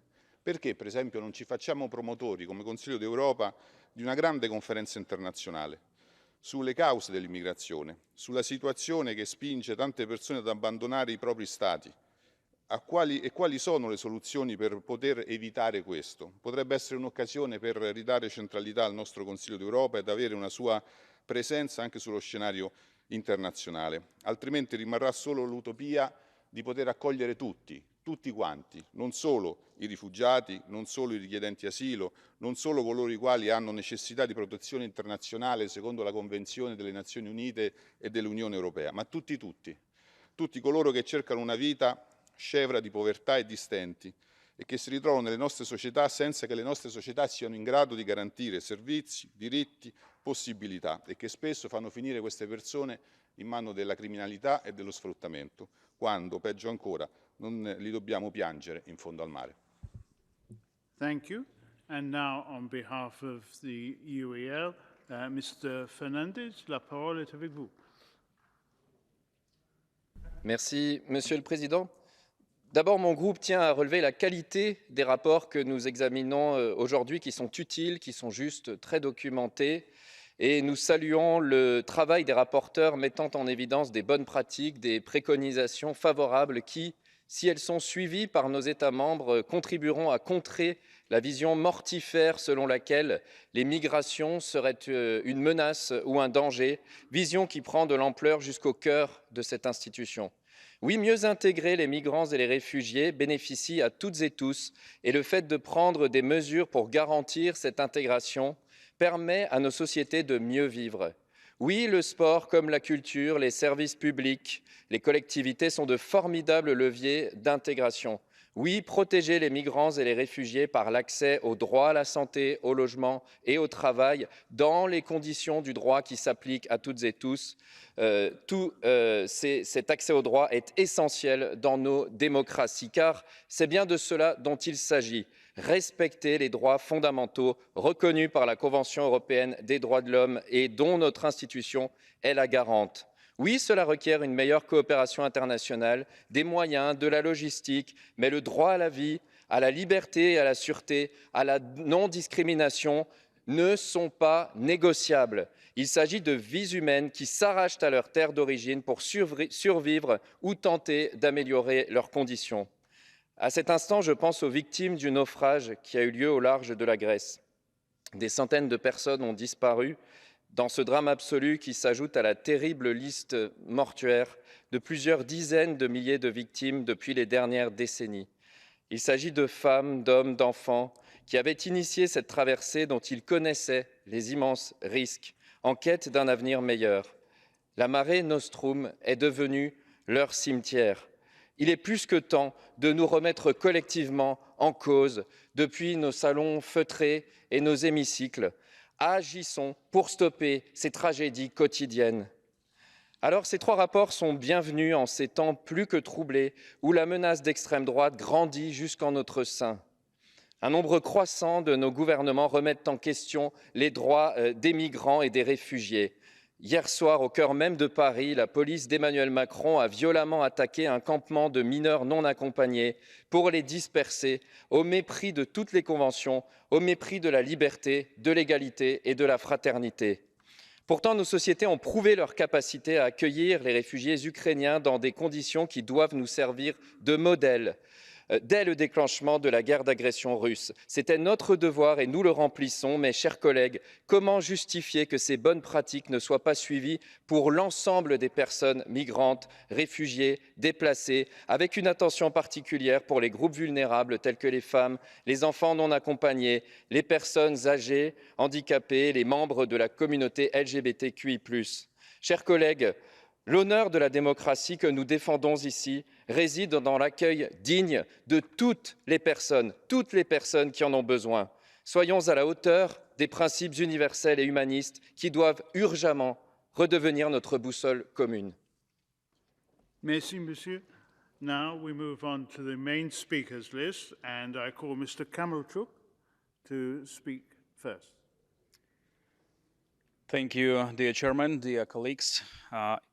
In a world facing increasing global migration and forced displacement, it is imperative that we recognize the immense value and potential that the integration of migrants and refugees brings to both the host societies and the individuals themselves.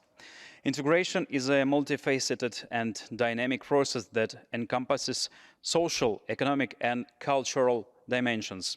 When effectively implemented, it has the power to transform lives, foster social cohesion, and contribute to the overall well-being of both migrants and the host communities. It is crucial to understand that integration goes beyond mere assimilation. It embraces the principles of mutual respect, understanding, and the creation of inclusive environments that celebrate diversity. One of the significant benefits of successful integration is the enrichment it brings to host societies. Migrants and refugees bring with them diverse skills, talents, and perspectives that can enhance the social fabric, spur economic growth, and promote cultural exchange. The contribution to various sectors, including healthcare, education, entrepreneurship, and the labor market, have the potential to invigorate and diversity local economies, leading to increasing innovation and competitiveness. Moreover, the integration of migrants and refugees can help address demographic challenges that many countries face today, such as aging population and workforce decline.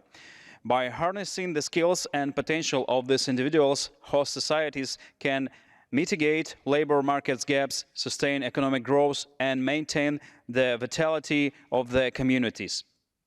Furthermore, successful integration has a positive impact on the well-being and self-fulfillment of migrants and refugees themselves.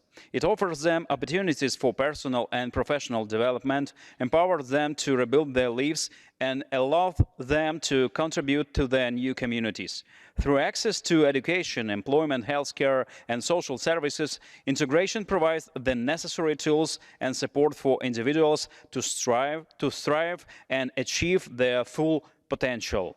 Integration also plays a crucial role in fostering social cohesion and breaking down barriers between different cultural, ethnic, and religious groups. It promotes understanding, empathy, and the building of bridges between communities, thereby reducing prejudice, discrimination, and xenophobia. By creating inclusive spaces for interaction and dialogue, host societies can cultivate a sense of belonging and shared responsibility among all members for fostering a more harmonious and resilient society. Thank you for your attention.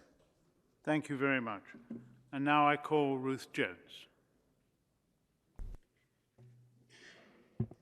Thank you, Mr. Howell. And it's good to see you in the chair this afternoon. Is this working? Oh, it is. Okay, brilliant. I would like to thank all three rapporteurs for their respective comprehensive reports this afternoon.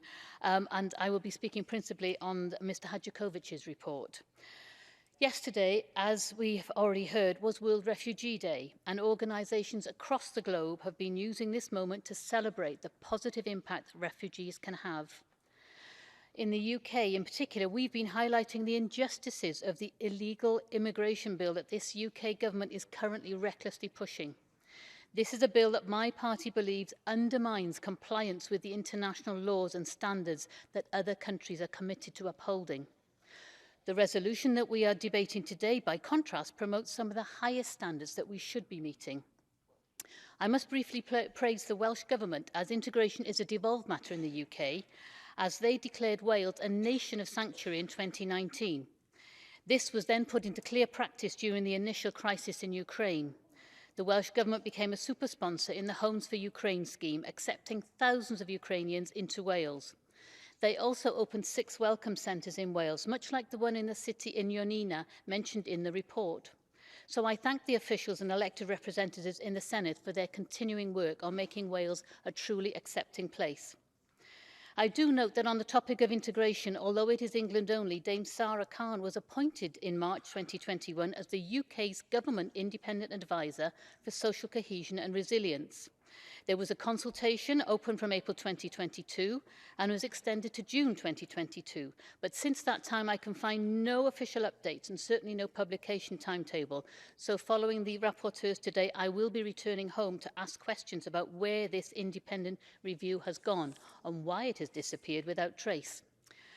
Finally, and most importantly, I'd like to highlight in Mr. Hadjikovic's report, line 5.9, the need for affordable and decent accommodation.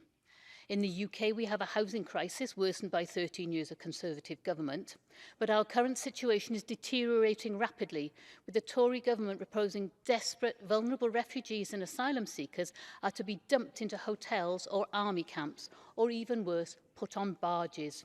This is inhumane and must be stopped. The political choices of governments around housing and immigration have led us to this point. These political choices by the UK government foster a closed, intolerant and unwelcoming environment. We must always oppose that, and I stand with my colleagues here and back in the UK Parliament who believe in a society based on respect for the rights and dignity of every individual. Thank you. Thank you. The next speaker is Ms. Yevgenia Kravchuk. You have the floor. Thank you, Madam Chairman. Thank you, dear colleagues. I'd like to first to congratulate all the rapporteurs for their work, but also I would like to use this time to thank all of you for hosting Ukrainians in your countries. Literally, I think that every COE country has some Ukrainians right now that are seeking temporary shelter. I can say something about all of your countries. I remember when in March of last year, I was first crossing the border to come here to vote for the expulsion of Russian Federation from Council of Europe. I was crossing by feet, going to Romania at that time, and I remember how the volunteers asked me, do I know where to go? Do I have something to eat, to drink? It was very, very human. I remember, because I go through Poland now all the time, I remember the time in Warsaw that literally it felt that there were more Ukrainians in Warsaw than Poles in it. Now Germany has the highest rise of population in 30 years. Norway has the highest rise of population in 10 years. Tiny Moldova was welcoming so many Ukrainians, they had to drastically find the way for logistics, for medicine, for 20% out of their population. Czech Republic right now has the highest percentage to their population hosting Ukrainians at this moment. Tiny Liechtenstein probably know all the refugees, not only by name, but by face. I can go on and on, but these 3 minutes will go just by saying the names of the countries, and I want to thank again. What I would like to point out as the Ukrainian and also as the chair of Cultural Committee is that please take care of Ukrainians, that they can preserve their national identity. This is very, very important. We see what Russia does with abducted children, putting them to education camps, not allowing to speak Ukrainian. In occupied Crimea and parts of Donetsk and Luhansk regions, there are children that do not know Ukrainian language at all because they were not allowed.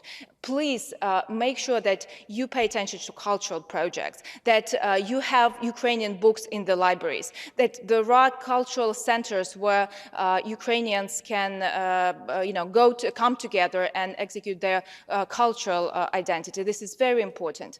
I go by train and all the time I speak to people, and they are so thankful to you as well. And the most touching moment every time I come to Kyiv train station is when the families are reunited and everyone cries. Well, we do believe that these Ukrainians that are in your countries will come back. We want them back. We want them to reconstruct Ukraine. But by that time, please take a good care so they can preserve their national identity. Thank you. Thank you.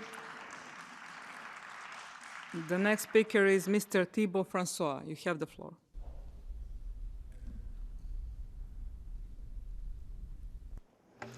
Je vous remercie, Madame la Présidente. Chers collègues, l'Europe voit arriver de plus en plus de migrants sur ses côtes, faisant face à une vague de migration maintenant devenue sans précédent.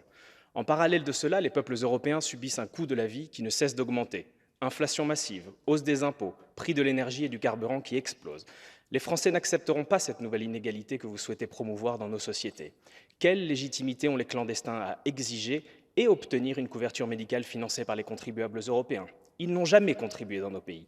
Pour rappel, en France, dans mon pays, l'aide médicale d'État réservée aux clandestins est estimée à plus de 1,2 milliard d'euros. La procédure pour les étrangers malades, 250 millions d'euros. La prise en charge d'une partie des mineurs non accompagnés, 225 millions d'euros. L'ensemble très complexe de nos procédures visant les clandestins déboutés, interpellation, hébergement, reconduite, retour d'aide, frais de justice, nous arrivons à un total de dépenses estimées à 3,9 milliards d'euros. Oui, 3,9 milliards d'euros par an, juste tout simplement 8 fois le budget annuel de notre Assemblée. Il n'est pas un tabou de dire que, oui, l'immigration massive a un coût trop élevé pour nos sociétés. C'est un fait. D'ailleurs, la situation est consternante lorsque l'on sait que 50% des étrangers extra-européens qui sont présents en France ne travaillent pas. Ils ne payent donc pas d'impôts et ne financent donc pas notre système de protection sociale. Ce sont toujours les mêmes qui payent et ça suffit. Chers collègues, vous souhaitez, je cite, « lutter contre la traite d'êtres humains, l'économie souterraine et empêcher les réductions de recettes des États.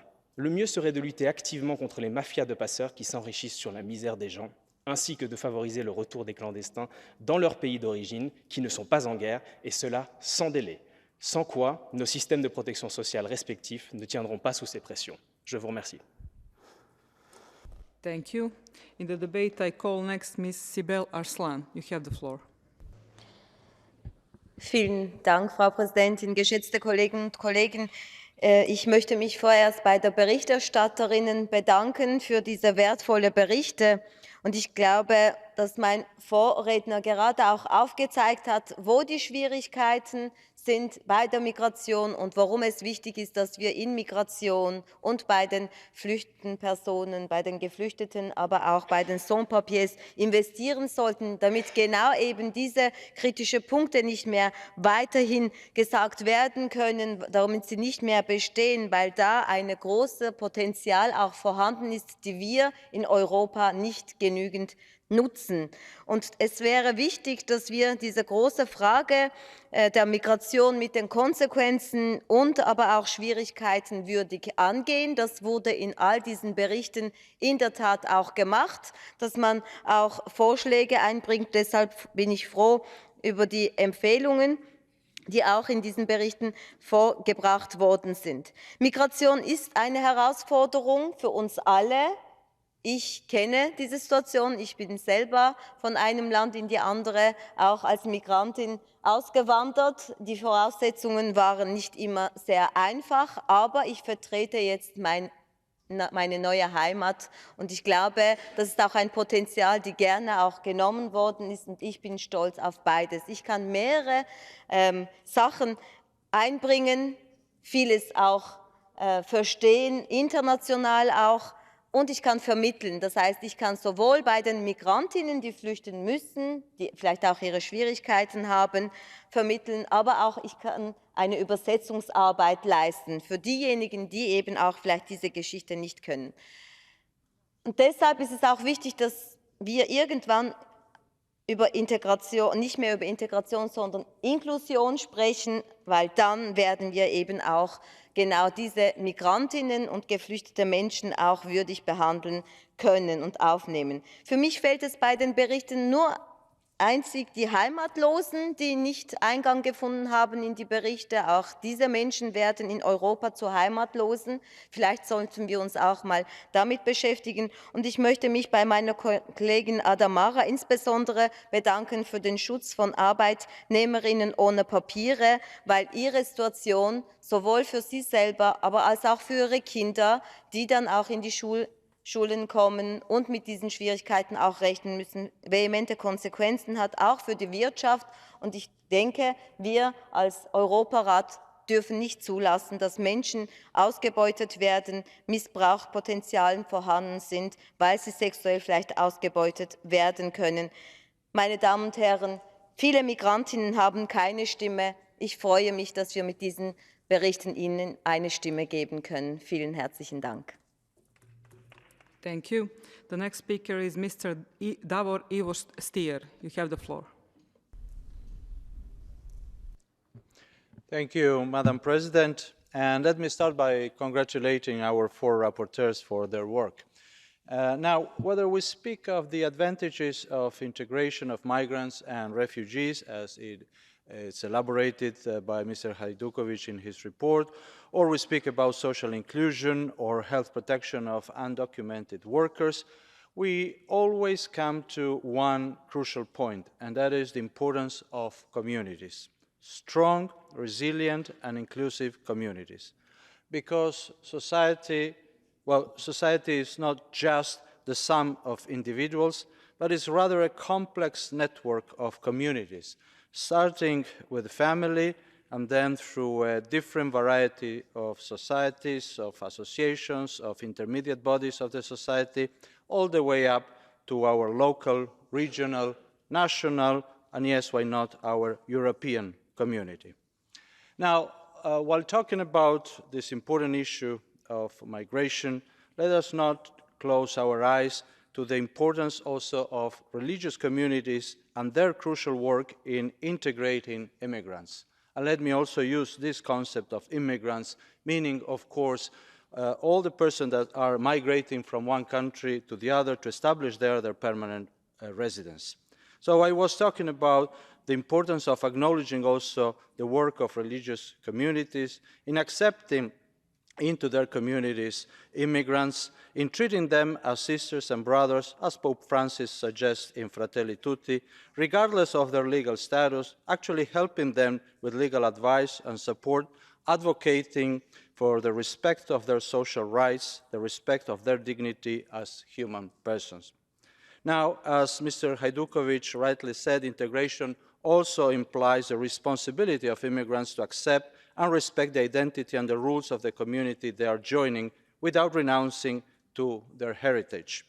Now, having said that, let me conclude by stressing that Europe, especially in this difficult demographic situation with an aging population, well, Europe can prosper only with strong, resilient and inclusive communities, communities which will be proud of their culture and identity, but at the same time, they will be able to grow stronger by protecting refugees and integrating migrants. Thank you.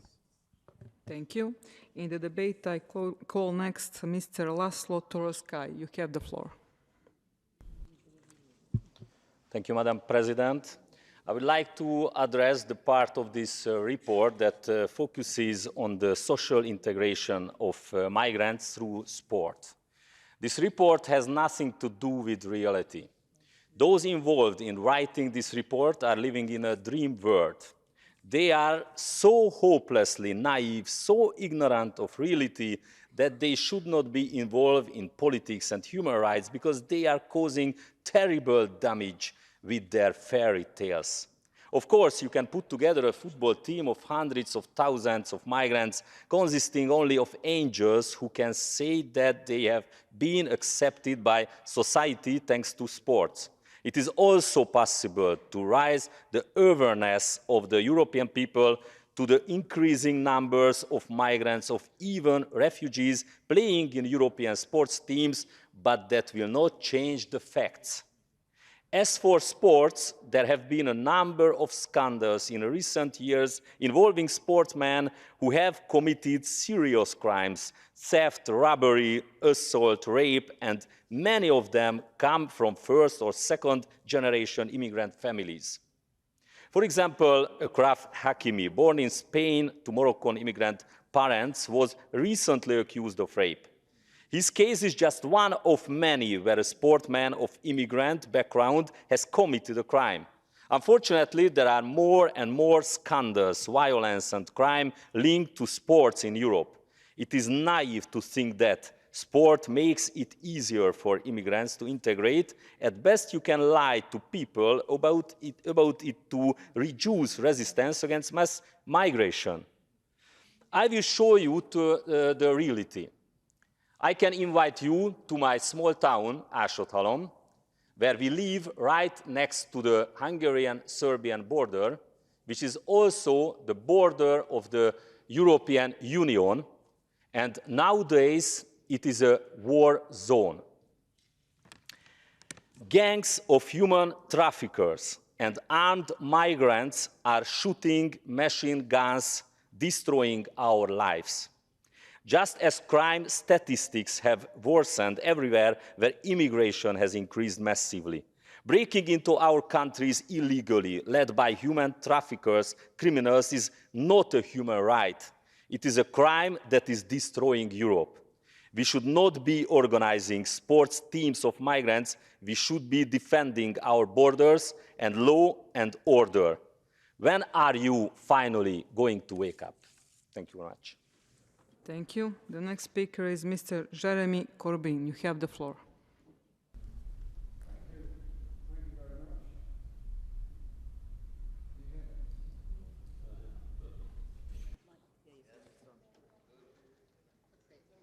Hello. I couldn't disagree more with the speaker who's just addressed this assembly than I intend to do now. Frankly, it was racist hate speech against people who've made their homes in this continent in order to survive, to avoid human rights abuses and the effects of wars, and have made a massive contribution to our world, to our community, and to our society. And I would like to take our Hungarian friend to my own community, where I'm proud to represent a constituency where there are 100 different languages spoken. There are people who've made their homes there who've come from all over the world. They're people who came as refugees. They're now our neighbours. They're our nurses. They're our doctors. They're our teachers. They're our engineers. as is the story across so many parts of Europe, where people who've made this massive contribution to our society have themselves come from enormous stress and enormous difficulty. We don't need hate speech at this time. We don't need condemnation of people who've been through the most horrific experiences. We need humanity and we need empathy about it. Only an hour ago, we stood in silence, in memory of the hundreds of people who died in that ship off the Greek coast. Why did they die? Why did they die? Was it not something to do with the collective policies of every European government that has tried to push back against desperate people seeking a place of safety? Those policies have created the market for the people traffickers and the people smugglers. We need safe routes for people to seek safety and asylum. And we need to recognise that our society depends on them and that our policies, our economic policies, our foreign policies, and so much else actually have some bearing on the reasons why people seek asylum in the first place. There are 100 million refugees around the world.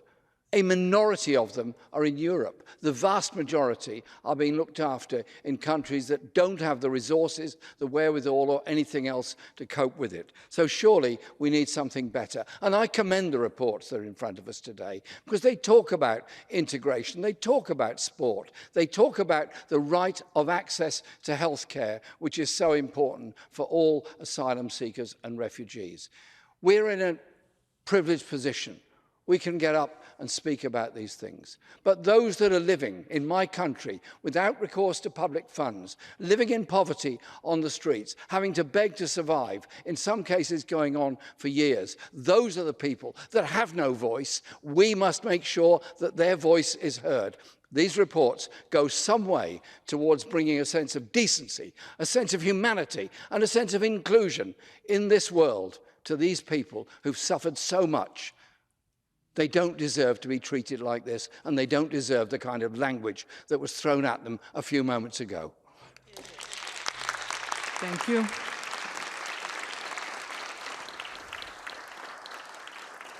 The next speaker is Mr. Franz Leonhard Essel. Mr. Essel, you have the floor.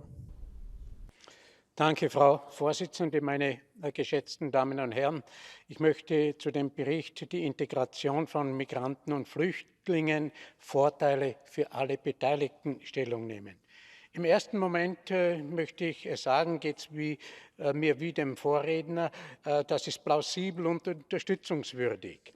Allerdings bei genauer Betrachtungsweise des Berichtes, ich werde erläutern, warum ich trotzdem nicht zustimmen werde. Aus meiner Sicht muss eine getrennte Betrachtungsweise und eine getrennte Beurteilung erfolgen, abhängig davon, ob es sich um einen legalen Zuzug handelt, wo eine Aufenthaltsbewilligung vorhanden ist, wo der Aufenthalt zweckend der Erwerbstätigkeit erfolgt oder ob es um einen illegalen Grenzübertritt handelt oder eine Flüchtlingsbewegung. Damit kein falscher Eindruck entsteht, ich bin nicht gegen Flüchtlinge, ja, ich bin dafür, dass wir den Flüchtlingen helfen. Aber es gilt zu unterscheiden, ob wirklich ein Asylgrund vorliegt oder nicht. Es gilt festzustellen, ob der Asylsuchende tatsächlich in seinem Heimatland politisch verfolgt wird oder nicht. Es gilt festzustellen, ob der Asylsuchende sogar an Leib und Leben bedroht ist oder als Kriegsflüchtling unterwegs ist. Wenn dies der Fall ist, soll der Migrant alle Hilfe und alle Unterstützung und das sofort bekommen. Die Realität ist leider oft anders. Weniger als die Hälfte der Asylwerber, die ins Land kommen, kann tatsächlich einen objektiven Asylgrund nachweisen. Mehr als die Hälfte kommen aus einem anderen Grund, meist aus einem wirtschaftlichen Grund. Dabei geben die Flüchtlinge oft noch beträchtliche Summen aus für illegale Schlepperei. Und diese Schlepperei ist zu verurteilen und gehört strafrechtlich auch entsprechend bekämpft.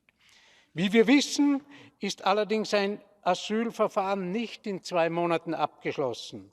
Vielmehr dauert es oft mehrere Jahre und es gibt Leute, die an Asylverfahren auch verdienen. Und es gibt Asylwerber, die von vornherein wissen, dass sie nie einen positiven Bescheid bekommen werden. Und dafür hat die Bevölkerung kein Verständnis.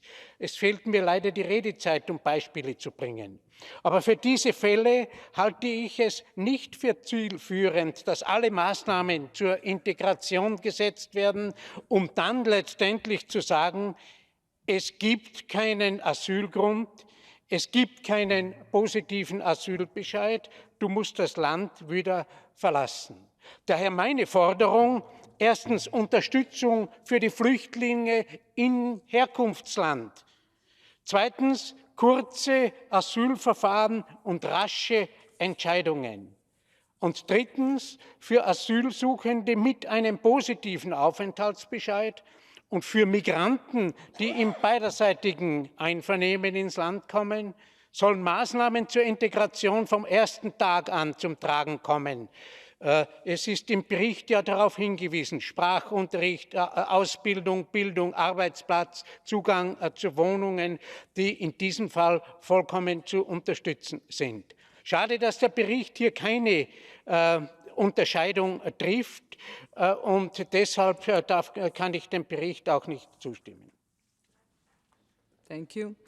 Our next speaker is Mr. Rafael Husseino. Mr. Husseino, you have the floor. Thank you, Chair, dear colleagues. Each of these words differs from other ones in the language by the burden of pain it carries. Migrants, refugees, internally displaced persons are people whose fate was torn apart by the earthquake. This is such a class of society that everyone should be sensitive to them. The most important place where every creature finds solace is its nest. Any creature deprived of its nest is already in trouble. This topic, close to everyone, is very familiar to us, Azerbaijan, for a long time, up to 30 years. Because for 30 years, every 10th person of population of Azerbaijan has been living as an internally displaced person or a refugee.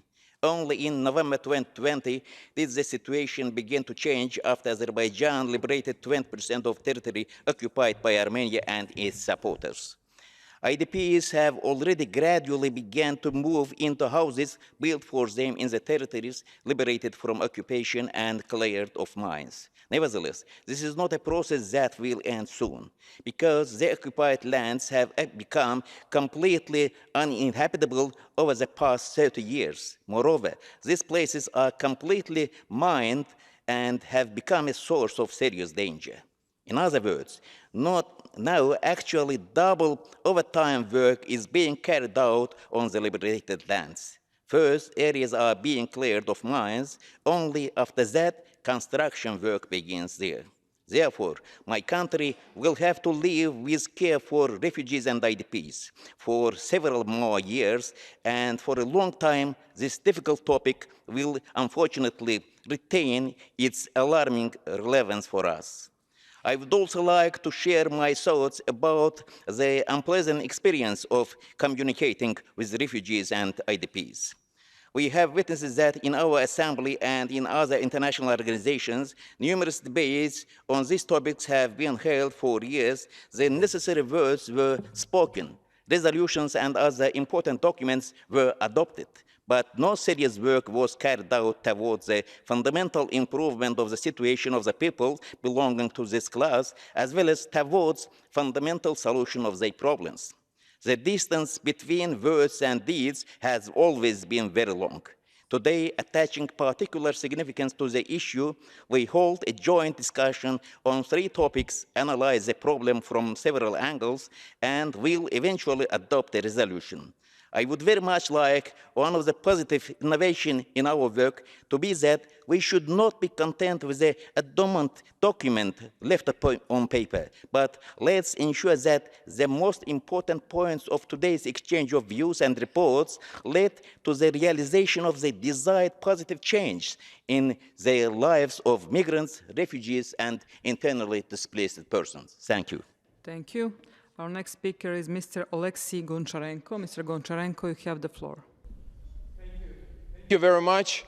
I wanted to speak about other things, but I heard our Hungarian colleague, and I can't not to respond to it.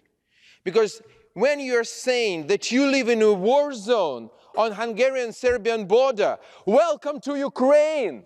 I will show you war zone. I will show you real war zone. You should see it. The only prime minister in Europe which has not visited Ukraine is Prime Minister Orban. Take your prime minister and visit our country. I will show you the war zone.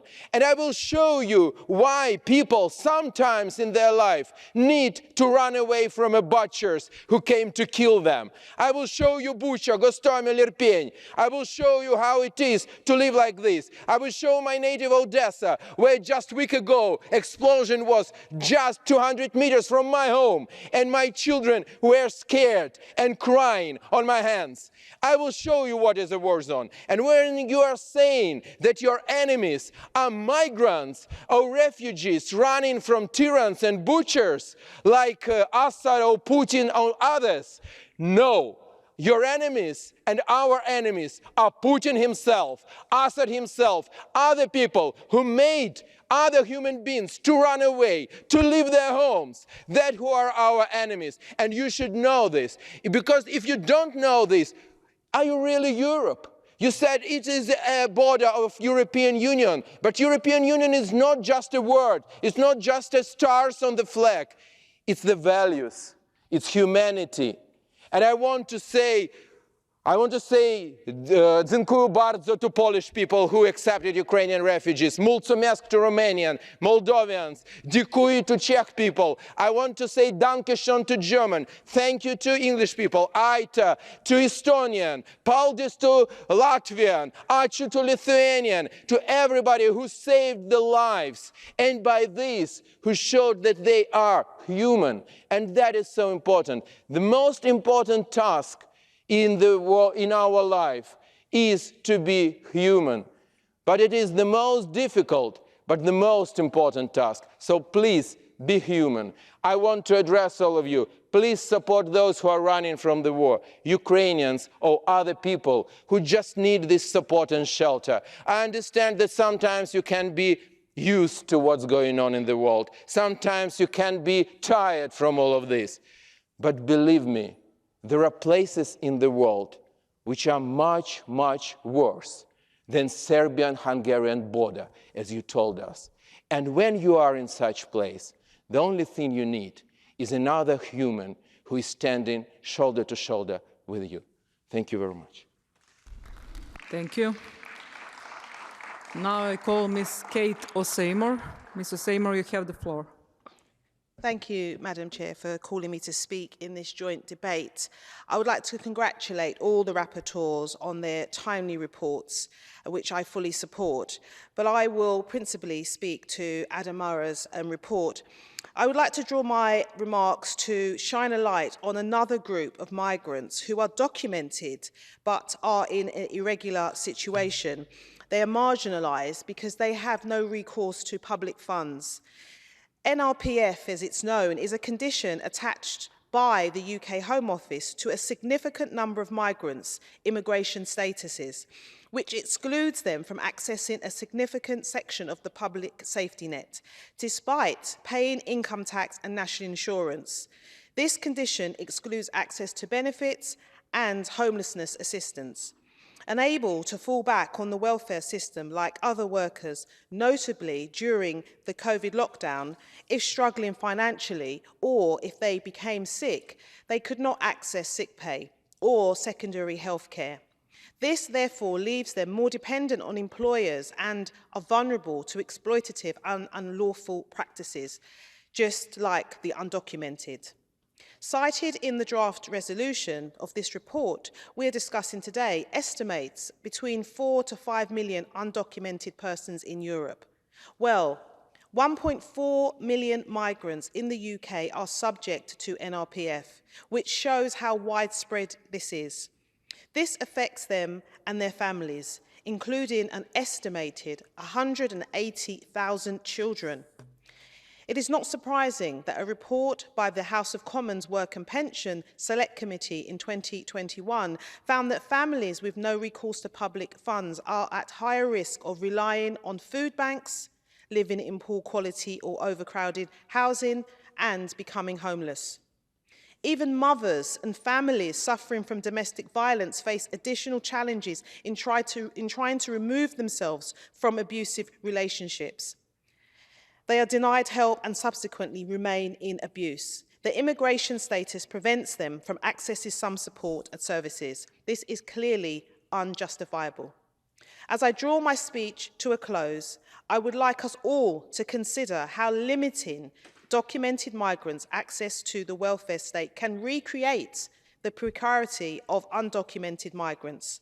And I encourage everyone to go back to their parliaments and to stand up for all migrants. Thank you.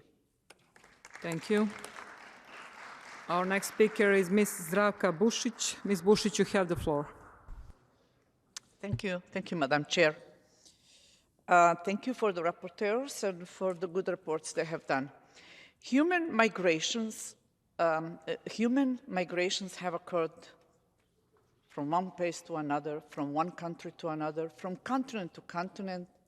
It has been going on for centuries, and it's likely to continue as long as people search for new places to go. No matter what the reasons are, men will keep on moving. Individuals, tribes, and ethnic groups endlessly moved from one place to another, from far away to the unknown throughout the centuries. I'm sure that the majority of us in this assembly here have their ancestors who long ago landed on the shores of the United States and passed through Ellis Island in New York. To make us aware of the scope and the dimensions of mass migration, settlements, we should only visit some of the migration museums, such as National Immigration Museum in Ellis Island, or the National Museum of African American History of Culture in Washington, to mention just a few. They all tell a story how new territories were inhabited and new countries created. But our world has greatly changed since, and so did the migrations. Today, migrants are, as always was the case, are on a search for better lives, and the recipient countries are in a search for a labor force.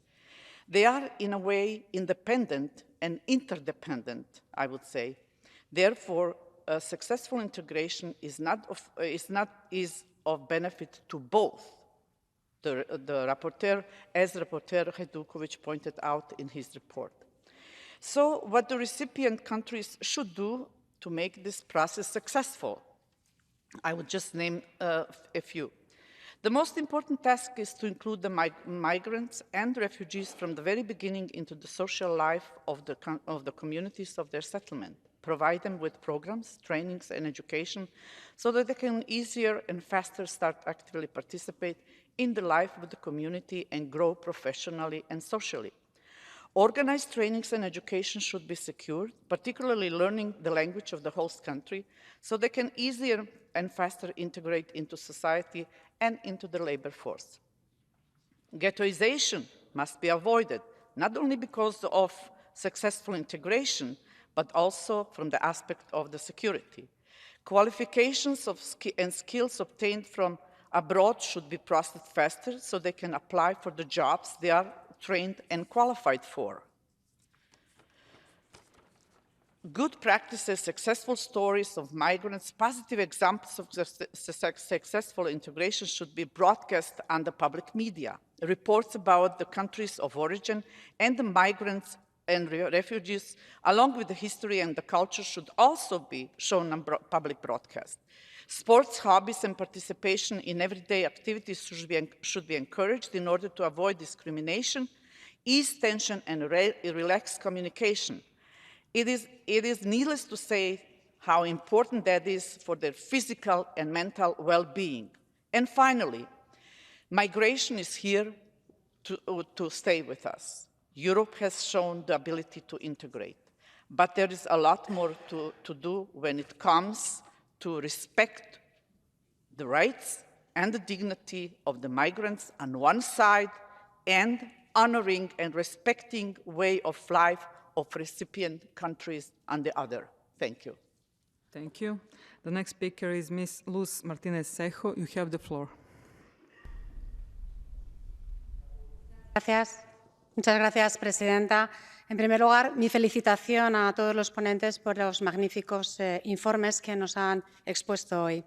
España tiene una larga historia de acogida de inmigrantes, de convivencia histórica de diversas culturas y religiones por nuestra situación geográfica y estratégica.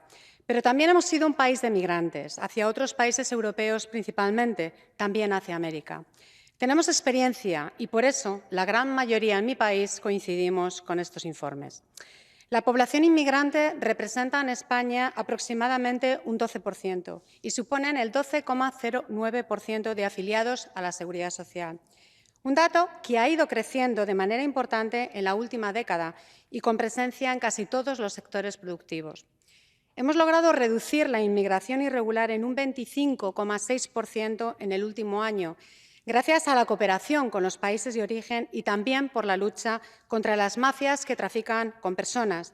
Con ello se evitan cerca del 40% de las salidas hacia el territorio español. No olvidemos, somos la puerta sur hacia Europa. Esta es nuestra realidad hoy en día, inmigración regular y lucha contra la irregular. Durante el franquismo, muchos españoles se vieron obligados a emigrar, no solo por razones políticas, sino también para encontrar un medio de vida. Hoy somos un país de acogida y acogemos por necesidad también. Hay numerosos puestos de trabajo que no llegan a ser ocupados por los españoles. Hablo del sector servicios, de la agricultura, de la ganadería, de muchos sectores tradicionales de la economía. Las empresas reclaman trabajadores que no encuentran en España, así que demos la oportunidad laboral porque las hay.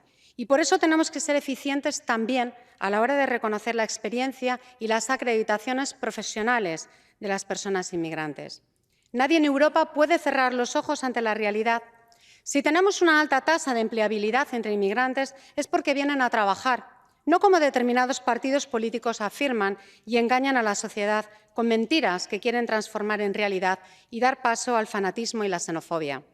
Por el contrario, debemos fomentar la inmigración regular y las políticas de inmigración desde el sistema educativo, dando oportunidades a los niños y niñas de aprendizaje de la lengua, de la cultura, de la convivencia, porque no hay mejor modo de integración que desde la infancia.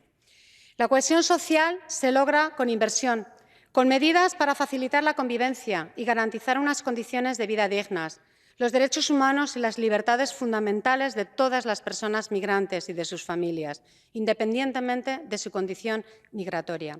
En definitiva, la migración es buena y destaca de manera particular su efecto positivo en la economía y en el crecimiento demográfico, además de sus grandes aportaciones en el ámbito cultural y social. Y sí, hay que potenciar la cooperación internacional para abordar los desafíos globales y apoyar la migración regular, ordenada y segura, promover una integración real y fomentar el diálogo y el desarrollo de una Europa solidaria e intercultural. Mis últimas palabras apelan a nuestra responsabilidad como políticos, pero principalmente como seres humanos. No debemos permitir la diferenciación que la extrema derecha quiere hacer entre migrantes y refugiados. El origen o la raza no pueden ser excusa para privar a las personas de derechos.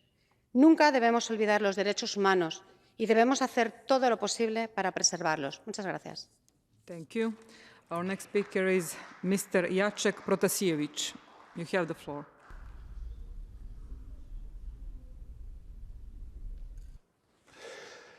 Thank you, Madam Chair. Thank you, rapporteurs.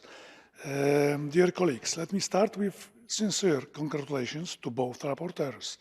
They did an excellent work on the extremely important issues of social inclusion of migrants, refugees and internally displaced persons, as well as importance of integration of migrants and refugees.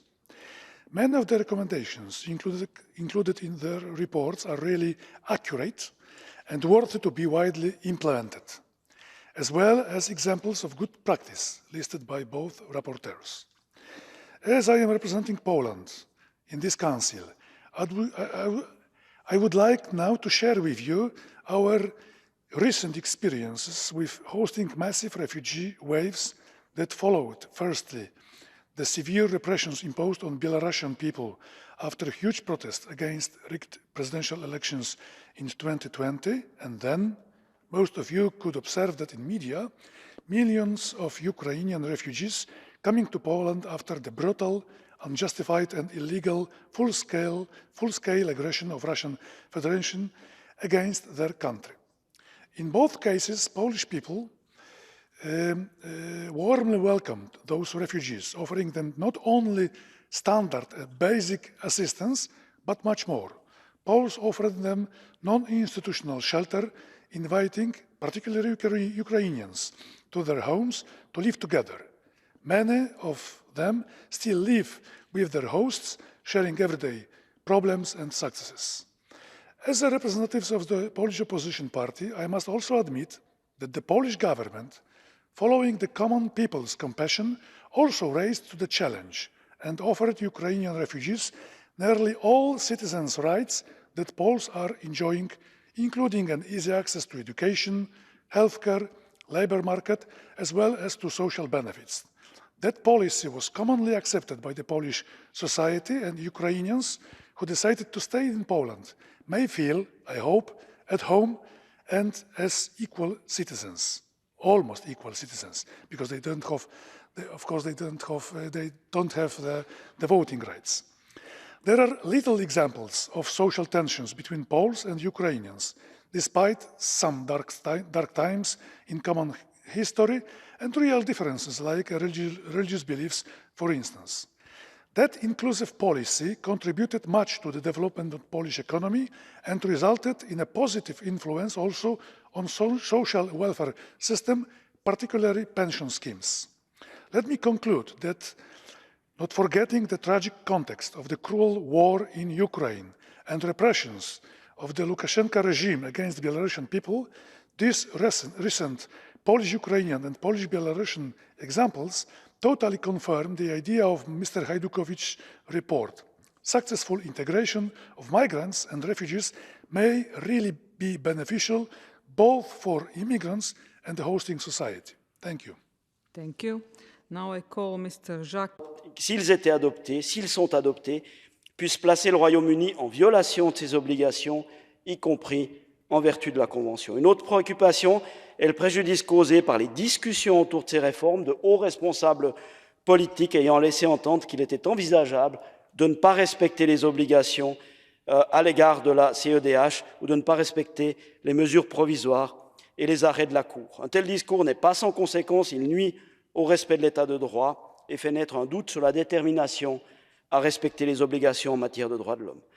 Notre commission souhaite donc encourager nos collègues du Parlement britannique à sous-peser attentivement ces questions dans les derniers jours de ces débats afin de veiller à ce que les droits humains soient effectivement et efficacement protégés et que le Royaume-Uni, au fond, reste un point de référence en matière de respect de l'état de droit et de droits de l'homme sur notre continent. J'aimerais, Madame la Présidente, féliciter le rapporteur pour son travail et remercier le secrétariat pour l'appui qui a été fourni, comme d'habitude, avec une grande qualité, une grande célérité et un grand engagement. Je vous remercie. Merci, Damien. The debate is closed. The Committee on Legal Affairs and Human Rights has presented a draft resolution to which no amendments have been tabled. So we will now proceed to vote on the draft resolution contained in document 15782. A simple majority is required. The vote is now open.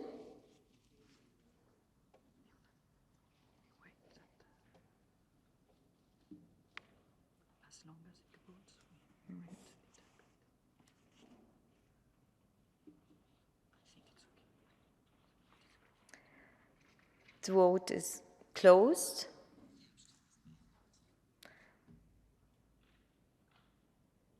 So the draft resolution in document 15782 is adopted. Congratulations.